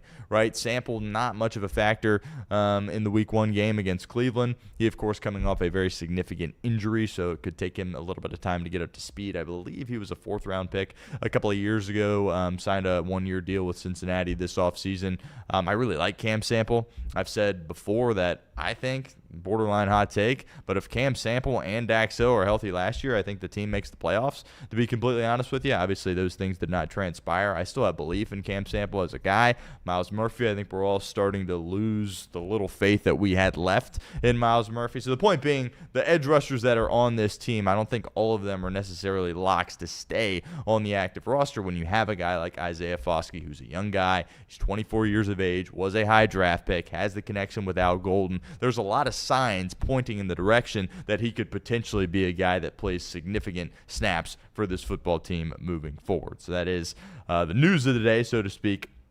Cincinnati signing Isaiah Foskey, and he, of course, most recently played for the Chicago Bears. We'll talk about the Bears a little bit later on in today's show, as they, of course, played last night. I predicted that they were going to win that football game, and it looked for much of that football game that was going to be true, and then it was another Chicago Bear-esque type of collapse. J.J. McCarthy turned into a guy that was competent and even more than competent, 2 impressive touchdown passes, touchdown run as well, so we'll spend a little bit of time talking about that additionally as we progress, but do want to spend a little bit of more time talking about the Cincinnati Bengals. Spend some time talking about the offensive line. Let's stick there for this point. Dan Orlovsky went on ESPN the other day, and Dan Orlovsky, in my opinion, as far as a national analyst goes, when you're talking about pro football, I'm not sure anybody's better. I'm a big Herb Street guy, but Orlovsky does a tremendous job. Really respect his knowledge and the way he gets his points across, what have you. But basically, I think it was on Get Up or one of the ESPN shows the other day. It was like, I'm ecstatic if I'm the Cincinnati Bengals and if I'm a Cincinnati Bengal fan. And I agree with him. A lot of people at the desk kind of laughed at him, saying, what are you talking about? The offense was horrible. You played Cleveland. You still gave up a decent amount of yardage. But they cleaned so much up defensively with the tackling that they showed in that football game and the ability to limit the explosive plays of the Cleveland Browns, which really kind of vaulted them into position to have success in that game. I completely agree with Orlovsky on that front. But shifting towards the offensive line, the Bengals' offensive line has always had issues with Cleveland, no matter who they roll out there. And I think at this point there's enough data that suggests that this is just kind of the way things are going to be against the Cleveland Browns. Obviously, it's frustrating. Obviously, you don't want to have games where you don't record any yardage in the second half. That can't ever happen again. But Cleveland, for whatever reason, has had this Bengals team's number when it comes to limiting the things that Cincinnati can do offensively. There was periods there in the first half where I thought the protection was good, and there was periods in the second half when the protection clearly was not good enough. I think part of it also, Joe Burrow has to recognize that against that front, it's got to come out, and it's got to come out fast. Again, I don't really look back at the tape and say that, he should have got rid of that ball. He held on to it a little bit too much. There's maybe 2 throws you can pick apart with Joe Burrow. I think there was one over the middle where he had Jamar, kind of a bad throw. The one to T where he got hit late on the sideline. Maybe that can be completed if he throws it a little bit earlier. But for the most part, I think Joe Burrow did most of the things that he could have done in that game. But OBJ, a guy that gave up 2 sacks against Myles Garrett. Right? That's just kind of the nature of playing the game, right? If you have an elite, I don't know if I'd call Orlando Brown Jr. elite, but a really, really, really good tackle against the best pass rusher in football, the pass rusher is going to win. That's just kind of the nature of it. In my lifetime, there's only a handful of guys that statement doesn't really ring true. Trent Williams, of course, of the Niners, the first one that really comes to mind. But people that are sitting there saying, Orlando Brown Jr., he's in trouble, he's, off to a bad start, what have you. It's Myles Garrett. It's just kind of the reality of facing Myles Garrett. There's a reason he's being paid $40 million per year as an edge rusher, and there's a reason why he comes in and wrecks games. He's just a really unbelievable player. Now, on the other side of that coin, you could sit there and say, well, Stone, it's the NFL. Every team is going to have an elite pass rusher, and I think to some degree I would agree with that statement. Certainly Pittsburgh, right? I think you can put T.J. Watt in the same conversation as Myles Garrett, but I think it kind of gets undervalued just how good of a player Myles Garrett is. Again, all the NFL teams, for the most part, there's going to be one guy that is a borderline really, really good to elite pass rusher. That's just kind of the nature of it. Teams understand they have to have one of those guys if they want to win football games and win postseason football games. But Myles Garrett just really has separated himself from that group. I think there's a handful of guys you can put up there, T.J. Watt, Max Crosby, the first 2 that really come to mind. But Myles Garrett, I think, gets undervalued for what he does because he plays for the Cleveland Browns. I think if Myles Garrett was on imagine if Myles Garrett was on the Philadelphia Eagles. They might never lose, right? Or if he was on the Niners with Bosa, or, even like the Chargers or the Chiefs or a team like that, the Ravens. Heaven forbid how difficult that would be for Cincinnati. But the fact that he's on the Browns kind of doesn't give him the attention that maybe he deserves. and that he should get based on the performance that he can put out there on the football field on a game in and game out basis. So that certainly is something that is very interesting to me, and it's an issue that Cincinnati is going to have to continue to battle with as this season unfolds.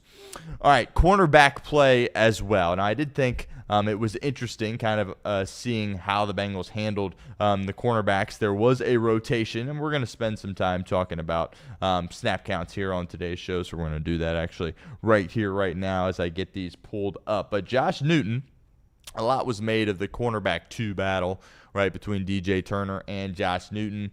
I think some people were hoping that Newton won that battle. Some people were hoping Turner won that battle. It was a very close battle. Ultimately, Turner ends up winning it. But there is a rotation at corner, and that's going to continue to happen, and that's something Zack Taylor alluded to during his Monday press conference. 29 snaps for Josh Newton, despite not being a quote-unquote starter. That's 38% of the defensive snaps. So he's going to be a guy that they lean on. I think, obviously, like all of these corners, they're just looking for a little bit more consistency and a little bit more of an ability to be a little bit more sticky in coverage, and that's something that Cincinnati struggled with a little bit in the game. DJ Turner, obviously, he was out there for his fair share of snaps, 46 of them, 61%. So that's kind of, well, that's pretty much a direct correlation there with what you're getting from Josh Newton there as well, as far as splitting those snaps between those two guys. Cam Taylor-Britt, 74 snaps. He was basically out there the entirety of the game. That's 97% of the snaps for the Cincinnati Bengals. And then Dax Hill, another guy that I think played a really, really good game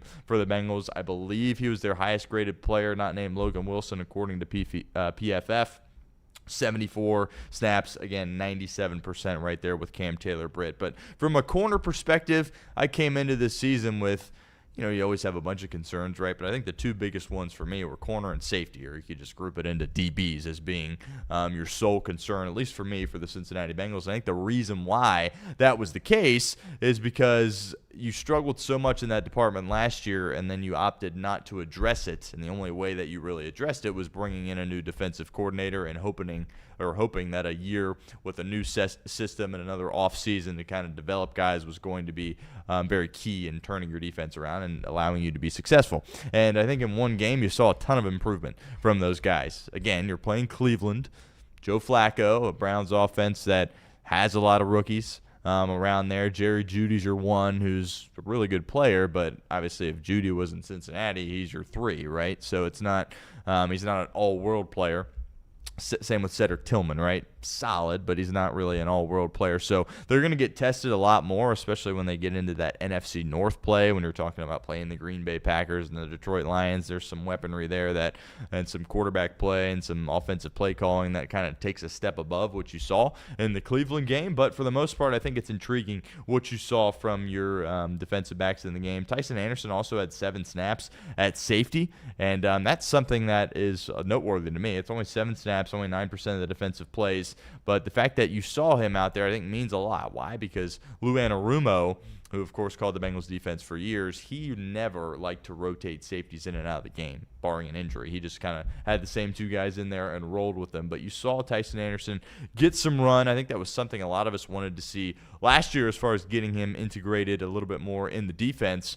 He's a guy that's your special teams ace. He had another great special teams play on Sunday. I think we all love what he can bring to the table there in that department. And I don't think the Bengals and Al Golden should shy away from giving him an opportunity there on the defensive side of the ball. Now, Jordan Battle was great, who we had question marks coming in based on camp performance and preseason performance. He was outstanding. Geno Stone was a little bit better than I think certainly I expected in the game, and I think that's intriguing as well.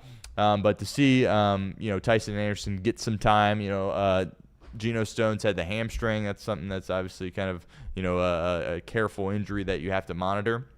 So getting him some snaps in there I think is very beneficial for Cincinnati. But overall, really impressed with how those DBs played for the most part. Again, not perfect. Again, there were still times where guys were open. CTB certainly needs to be better. Al Golden talked about that at his press conference, saying that, before the meetings, Cam Taylor-Britt actually sought him out. Al Golden was basically like, hey, I understand. I got to get these things cleaned up, and I will be better come week 2 against Jacksonville. I love that he's out there taking ownership and understanding that I need to improve on certain things in order to, help us out defensively, right? But at the same time, we had that same very conversation with Lou Anarumo, right? After he was benched, he being Cam Taylor-Britt, in the Carolina game, and Cam Taylor-Britt went up to Lou and was like, I understand, I got to get better, I will get better, I'll make these corrections and we'll be better from it. So I appreciate the accountability that he's taking and the responsibility that he's taking, but at some point, they just need to get cleaned up, or maybe if you're the Cincinnati Bengals, you have to look in a different direction at that cornerback spot. But this year, for 2025, he's that guy, because I don't know if you can put any of the other corners out there and say you definitely feel better about them out there than Cam Taylor-Britt. Now, if he has another game like he did in Week 1, maybe you need to start considering that, right? Whether it be starting Josh Newton out there even with DJ Turner, or a guy like Marco Wilson, or maybe even a guy like DJ Ivey. Those things are all possible, but Cam Taylor-Britt certainly needs to have some of those corrections and hopefully build off them. But cornerback play, really impressed with Dax Hill, who I mentioned today, and I mentioned him yesterday as well. Really, really impressed with him. I think that was a great decision by Cincinnati, picking up his fifth-year option. A decision that I don't think they're getting enough credit for, frankly, at this point. I know a lot of people are kind of picking apart Cincinnati for, what they did this offseason or didn't do, but you look down the line and what this team and this front office was able to accomplish this offseason, and they really did a good job of checking off lots of boxes, really, in my opinion. Jamar Chase, they got that deal done. They made him the highest paid wide receiver. They got it done early. They did it in unison with the T. Higgins deal. I think that, too, is very, very significant from this organization. Hendrickson, yeah, it took a while. Yeah, there was a lot of drama. Yeah, it's not a long-term deal. But for the Cincinnati Bengals, I think that's about as good as you could have hoped for, right? The fact that you get him, you don't have to allocate the money down the line, because clearly you didn't want to pay him past this year and into the future. And that was obviously an issue for the Hendrickson camp. And then you get him at $30 million for this year, which I think a lot of teams would have paid a little bit more than that. Now, you had him under contract for less, but some people get bent out of shape about that. But I think you did the right thing. You gave him the pay raise. You made him happy. Now he's got free agency next year. Would be shocked if he was back here in Cincinnati, but you check that off the box as well. And then you bring Dax Hill back, who, in my opinion, is the best defensive player on this football team, not named Trey Hendrickson. You could throw Logan Wilson's hat into the ring there as well as that next guy, which we'll talk about him in a second. He was really good in this game as well, but I think the Bengals front office deserves a good amount of credit for how they've handled this offseason. People nationally, locally, fans, they love picking apart the Bengals front office. I understand the narrative that they're cheap is very, very frustrating. I get that.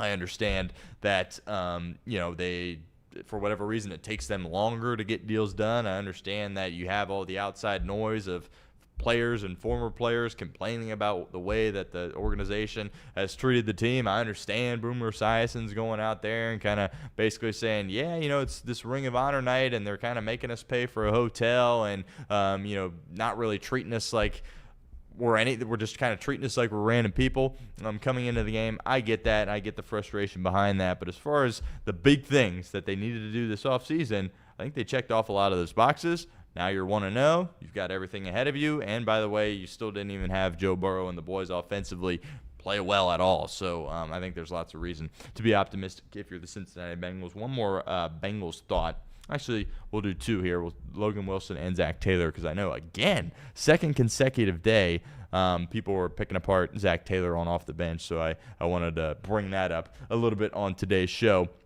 But Logan Wilson, when the Bengals drafted Logan Wilson out of Wyoming, I was ecstatic about the pick. The Super Bowl year in 21, that was incredible. That was really exciting as well. And of course, he was playing for Al Golden that season. Al Golden now is back. Past 2 years haven't really been up to snuff necessarily for Logan Wilson, right? I think in large part he was dealing with injury that maybe he was playing through. Obviously, the knee cost him the last couple of weeks of the 2024 season. I think that was something that he was playing through longer than that, because he just kind of looked slow out there on the field. Obviously, he was paired with Jermaine Pratt, who, I've talked about, Bengal legend as far as I'm concerned for what he did in the playoff game against Las Vegas. It had kind of run its course, right? He was the captain or one of the captains of the defense last year, and that pairing at linebacker kind of had just run its course a little bit, and it was time to head in a different direction. The Bengals had Wilson, of course, under contract. He's the younger player. They stuck with him and looked to him as the leader of the defense, and obviously went on to replace Jermaine Pratt in the draft with Demetrius Knight Jr. But he looked a lot faster in that game against the Cleveland Browns. He was a lot better in coverage, too. That was something that he really struggled with the past couple of years, where basically it was like, yeah, you can run right at Logan Wilson and turn around. The quarterback will get him the ball, and it's going to be, chunk yardage, right? It's going to be at least like an 8-yard play, and that was kind of the knock against Logan Wilson. But he looked quicker. He was running around, had that injury scare, right? I think when he came out, right, Barrett Carter, of course, came in, and he did a solid job, as a rookie week one, kind of thrown into the fire in a divisional AFC North type of battle, and he kind of held his own, I thought, but I also thought it was, rather obvious that the defense kind of took a step back there for a second when Logan Wilson was out. Kind of were holding your breath a little bit there in that regard, right? It looked like kind of a head injury. He got his head hit pretty hard, went into the locker room to be evaluated, and he kind of didn't know if he was going to come back or what have you. Ultimately, he did come back, and I think that certainly helped the Cincinnati Bengals defense win that game. But Logan Wilson's a guy that I'm really excited about if he can stay healthy. He's a great leader on this defense. I think he really loves Al Golden's scheme, just kind of simplistic, lots of man coverage, fly around, let your instincts kind of take over. And Wilson, to me, is a very instinctual player, and I think you're seeing him shine kind of here in this Al Golden system. And if he can stay healthy and look quicker like that, maybe he's down a couple of pounds too as well, which could be beneficial for him and his ability to move around. But really impressed with what we saw from Logan Wilson in that game. One more Bengals topic before we get into my power rankings here at this point. Zack Taylor. Again, after a win in week one, we had Trace Fowler and Reed Mouse kind of banging on Zack Taylor a little bit and kind of questioning, is he the guy? Is he going to get fired if the Bengals miss the postseason? I think it's way too early to be talking about those kinds of things, to be honest with you. But I know a large portion of the fan base doesn't think Zack Taylor is the guy for the job, and doesn't think Zack Taylor is the guy that can best lead this football team. I disagree with that statement, but also you have to understand how Cincinnati allocates their money. And I think this is a conversation topic that doesn't get discussed enough. When you look at who is the highest paid NFL coach in the National Football League, I believe, now these might be slightly out of date, perhaps by a year, but for the most part, these are pretty accurate numbers here. Andy Reid's the highest paid NFL head coach, obviously for the Kansas City Chiefs. He's getting paid $20 million a season.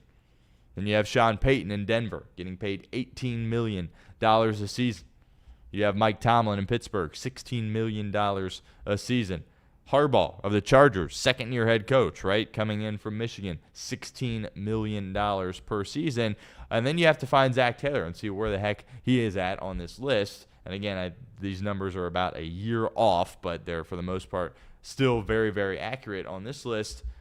He's second to last at $4.5 million.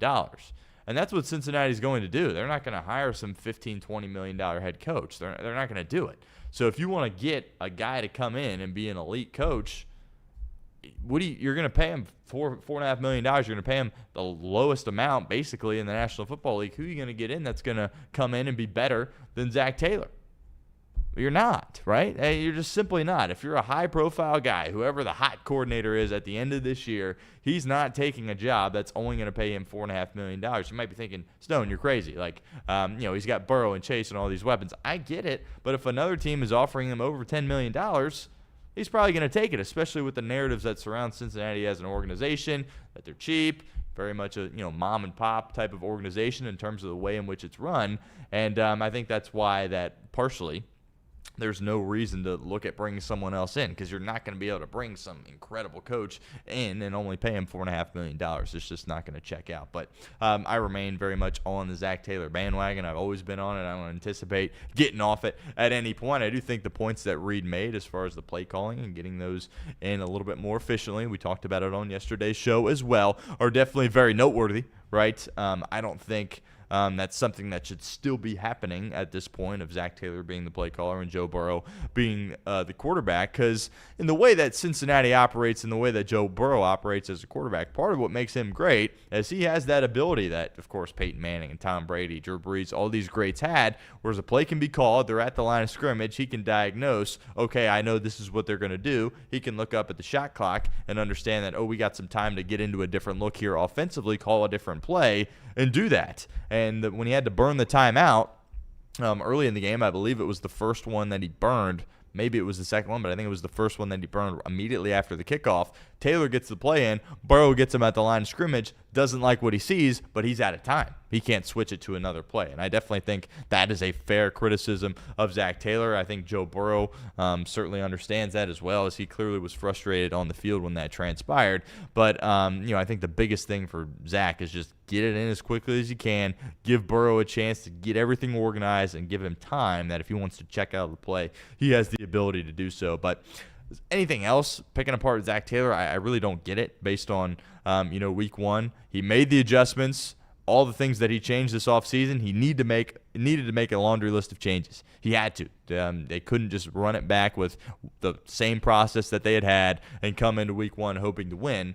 And he made a lot of changes. They played more in the preseason. It was a new approach in training camp, all these things. And, it paid off as far as a victory goes. Now, if you play devil's advocate, you're like, well, everything still went wrong. You still kind of got out to a slower start, and you just got lucky and won the game. Fair, but Bengals didn't get lucky really at all last year. Maybe the Dallas game is the only time they got lucky. But they deserved a little bit of good fortune. It was due. It was time for them to get a little bit of good fortune, and they were able to take advantage of it with how they played in that football game and how they were able to go out there and get a victory.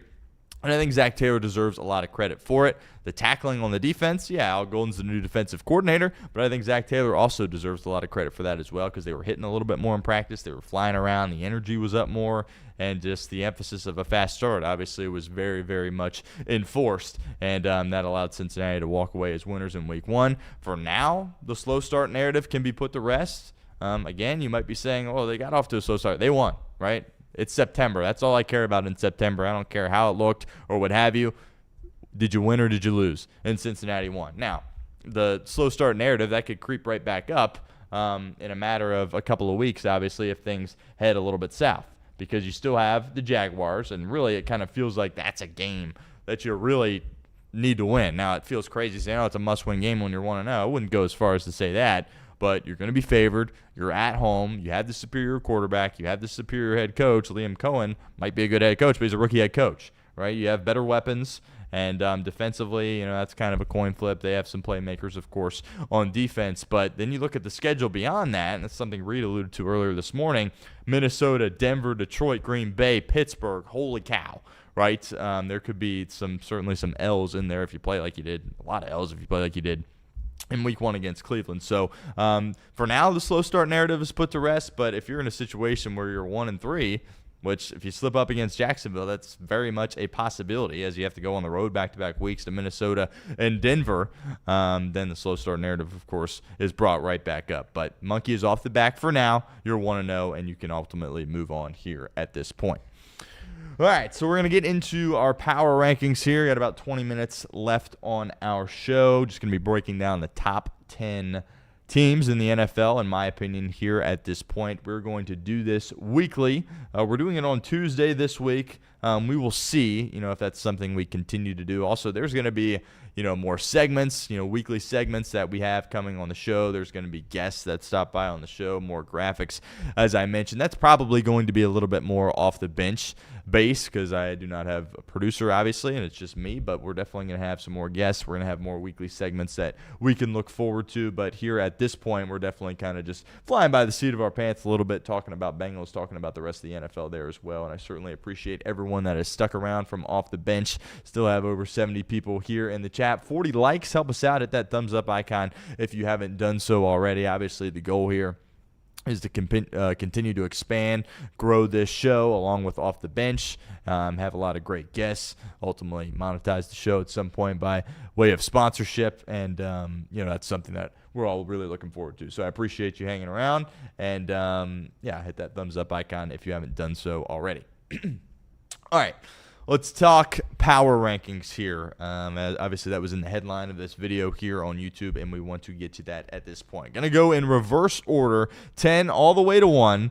It's kind of a mix as far as evaluating these teams based on what I saw, based on who they beat or who they lost to, and also just kind of my opinion on the organization before even coming in to week 1. So kind of a mix here, and spoiler alert, the Bengals are in this top 10. Number 10, I have the Denver Broncos here. I think a lot of people were bullish on Denver coming into the season. Early on in the offseason, people were like, yeah, they're going to be, a playoff team. They're going to get better. And I kind of was drinking all that Kool-Aid. But then as the season or the offseason continued to go on, then people started saying, oh, they're going to win the AFC West. And this is a team that can compete for a Super Bowl championship. I think the brakes need to be pumped a little bit to some degree. When talking about the Denver Broncos as a Super Bowl team. I do think they have an incredible head coach. I just went through the highest paid head coaches in the NFL a little bit earlier in today's show. Sean Payton is near the top of that list, and he is for good reason. Sean Payton is unbelievable as a play caller, as someone that can create culture as well, and someone that really runs a well-organized ship that is completely dedicated towards winning football games. I like what they have at quarterback in Bo Nix. Pause for concern a little bit, because, again, people were sitting there saying, he's already unbelievable. Well, it's year 2, right? He still has a lot to work on. The 2 interceptions were not good in the game against Tennessee. Tennessee, I think, like a lot of people watch that game and they say, oh, my goodness, they only scored, 20 points, barely beat the Tennessee Titans. Tennessee's going to be a lot better this year than they were last year, right? They had the number 1 pick. They're not going to have the number 1 pick again this next draft in 2026. But, I'm really impressed with what Denver can do defensively. Patrick Surtain, the second best corner in the National Football League, in my opinion. Reigning Defensive Player of the Year, of course. He can do really good things. Zack Allen there, that pass rush for Denver doesn't get enough credit. They're really, really good up front. R.J. Harvey, the kid that they drafted, also bringing the Ohio State running back in there as well, J.K. Dobbins. So they've kind of got some pieces there offensively. They've got weaponry. Cortland Sutton, we talked about Mike Evans on yesterday's show kind of just being, in my opinion, the most underrated player of my generation. Wouldn't put Cortland Sutton quite on that tier, but he certainly is very, very underrated. All he has done seemingly with a carousel of different quarterbacks in Denver has produced, and he's going to continue to do that. Troy Franklin, of course, the rookie from Oregon. Last year, Denver drafted both Bo Nix and Troy Franklin to kind of come in and be together. I think Franklin's going to have a solid career in the NFL as well, especially with Sean Payton calling the plays. So I'm a little bit probably lower than some people on the Denver Broncos, but I definitely think they deserve to be in this top 10. I've got them right there at that 10 spot. Number 9, I got the Cincinnati Bengals.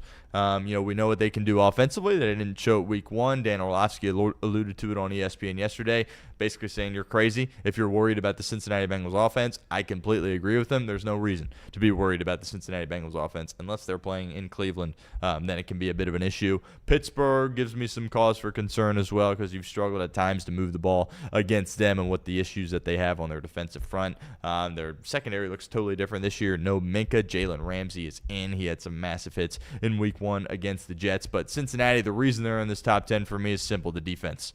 I get it's 1 week. I get it's against Joe Flacco and a bunch of rookies and some, middle of the line weaponry. I understand that, but the improvement that you saw from the Bengals defense last year to now was drastic. And even at the end of last season, when you were playing bottom of the road quarterbacks at the end of last season, when you went on that run and were winning all those games late in the season, defense wasn't giving up a ton of points, but I didn't feel nearly as comfortable or nearly like as much what I saw those games as I did against Cleveland. The tackling in the open field, that was something that was such a big issue for this team last year. When there was one-on-one opportunities to make tackles, Cincinnati pretty much always made them. A couple times they didn't. Dax Hill was there to make the tackle. Jordan Battle coming in from that safety spot was there to make the tackle. The linebackers played really good as well. And the defensive line, the front, was it perfect? No, but the pressure was a little bit better than what you saw certainly at the beginning of last year. And with the offense that they have, the skill guys that they have, if the defense is just borderline competent, which it looks like it's going to be a little bit better than that, they belong in the top 10. I've got Cincinnati at number 9.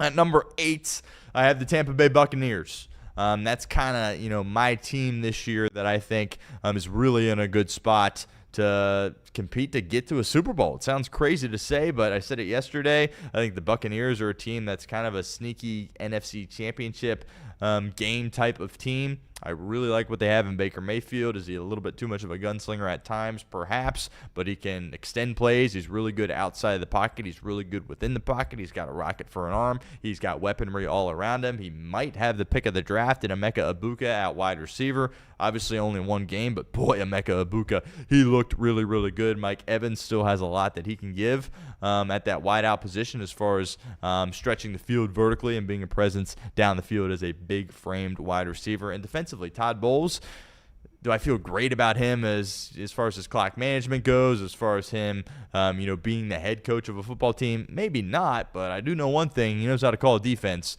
and what they do defensively, they've got some really good pieces. Winfield, the safety, he made a game-saving PBU in Week 1 against the Atlanta Falcons. He's getting paid top-of-the-line money. He's incredible. He was a rookie when Tom Brady won the Super Bowl with Tampa Bay a couple of years back, so he really anchors that back end of their defense and what they can do on their interior as far as applying some pressure on the quarterback. They do a really nice job. I'm impressed with Tampa.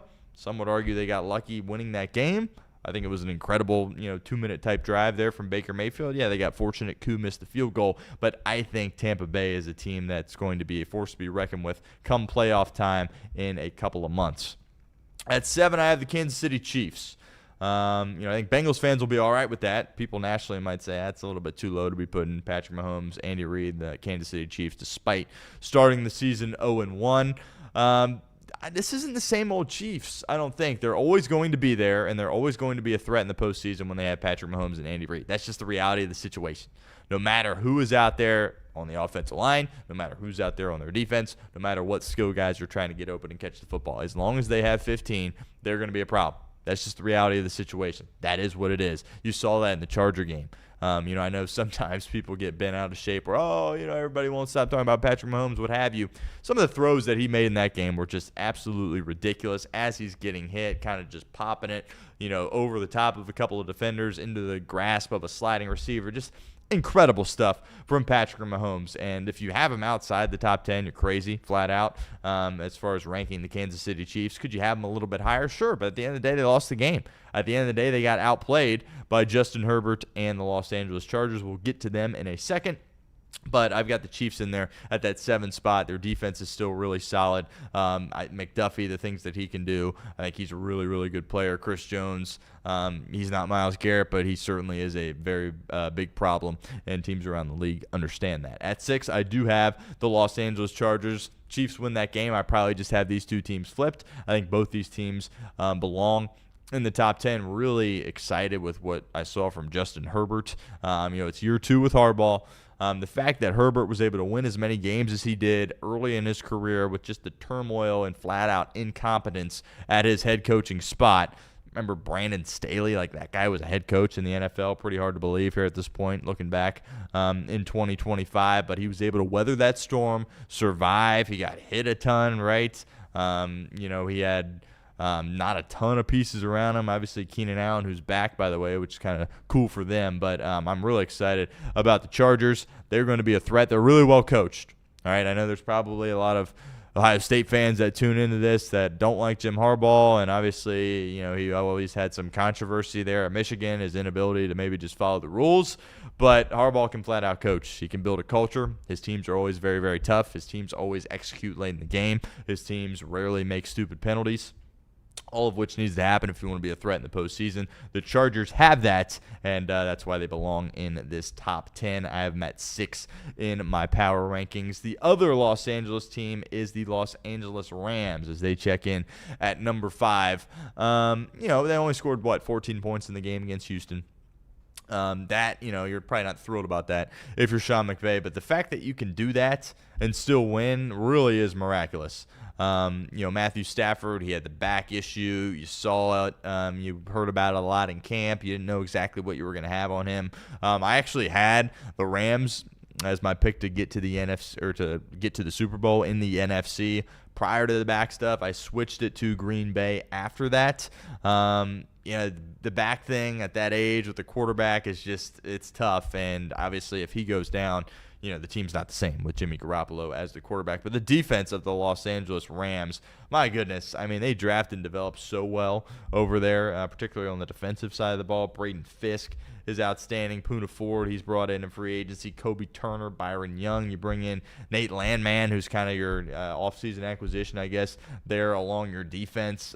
Jared Verse, I mean, incredible. You pair him with Braden Fisk, those two young guys there that aren't getting paid. Wow, they are really, really good. I like their secondary as well. Quentin Lake, one of the most underrated safeties in the league, in my opinion. Cam Crow, of course, really, really good. Kobe Durant. They just got pieces everywhere along that defense for the Los Angeles Rams. And if Stafford can stay healthy, and if Puka Nacua can stay healthy, who, I mean, seemingly is always getting banged up. He had to leave the game in week 1, was able to come back, had kind of the blood there on his forehead, what have you. But the Rams are definitely a team that are a force to be reckoned with if Stafford can stay healthy. A lot of people would say Sean McVay is the best coach in the NFL.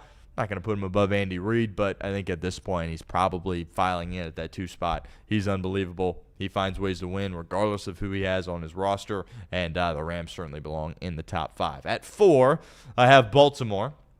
0-1, obviously. There are things, if you're a Ravens fan, that certainly concern you when you're trying to evaluate exactly what you have as far as your defense goes. To give up that many points late in the game, you don't feel great about that if you're the Baltimore Ravens. Now, it's Josh Allen, right? You're not going against, no disrespect, but Joe Flacco, right? You're not going against, some middle-of-the-road quarterback. You're going against a top 3 quarterback in the National Football League that played perhaps his best game of his career and certainly had the best fourth quarter of his career as well. Just some of the stuff that he was able to do in the fourth quarter is ridiculous. 16 to 21 passing. This is just in the fourth quarter, mind you. 251 passing yards, 3 total touchdowns, one of which on the ground, 131.3 passer rating, and you scored 16 unanswered points over the course of the final 4 minutes in that game against the team in the Baltimore Ravens, who a lot of people consider to be legitimate Super Bowl contenders. Unbelievable game from Josh Allen there at the end. They belong in this top 3. Now, the question for me is, in a lot of ways, I feel like they're a little bit overly Josh Allen reliant, right? Consistently relying on him to put the cape on at all times. Is that a recipe for success come the postseason? I don't know. But then again, Josh Allen's also better in the postseason than he is in the regular season, and he won the regular season MVP last year. Josh Allen's just an all-world player. Colin Cowherd made the point on his show the other day that it kind of feels like a little bit like LeBron in Cleveland there, right, where he's just this unbelievable player, but the team can't quite get over the hump because there isn't enough good pieces around him. Baltimore is the better team overall on paper than Buffalo, but they obviously didn't win the game. I don't think they have the better quarterback. Give me Josh Allen over Lamar Jackson 10 out of 10 times, and that's why they're at top 3, but a little bit hesitant as far as them, going out and winning a Super Bowl, because I'm not sure there are enough pieces there top to bottom on that roster. Go quick here over the next 2. We got about 4 minutes left on the show. Green Bay, I've got them in at number 2.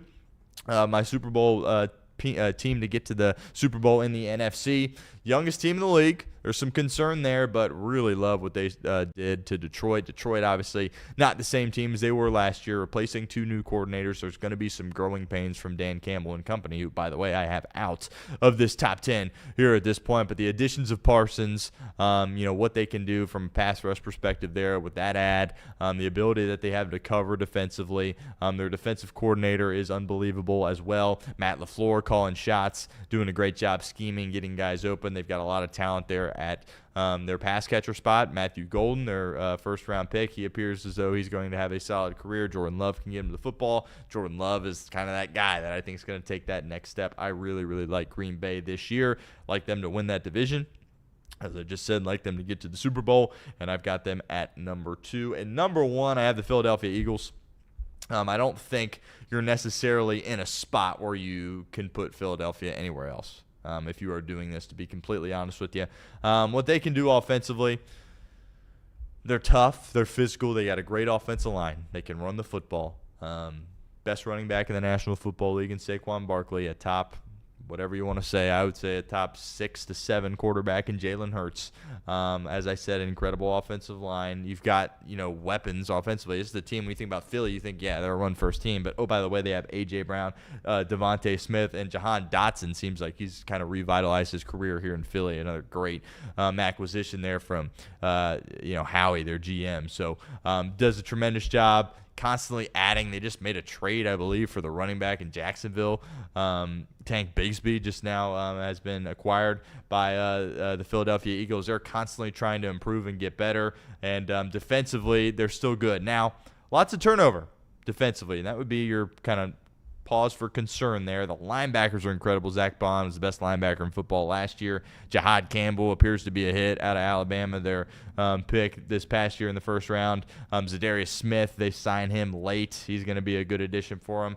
I do have some questions in the secondary. I think Quinyon Mitchell, second-year player out of Toledo, I think he's really, really good. The way he can cover, the athlete that he is, the way he can move around is pretty impressive. Makuba, the safety out of Texas, he appears to be a hit. But that other corner spot, Adoree Jackson is who started their game against Dallas. It's 2025, and if Adoree Jackson is your cornerback, that probably isn't the greatest thing in the world. So I do have some concern there a little bit, obviously, with Darius Slay leaving. But Philadelphia is an incredible football team, and they belong at number 1 in these power rankings until they, of course, slip up and lose a football game.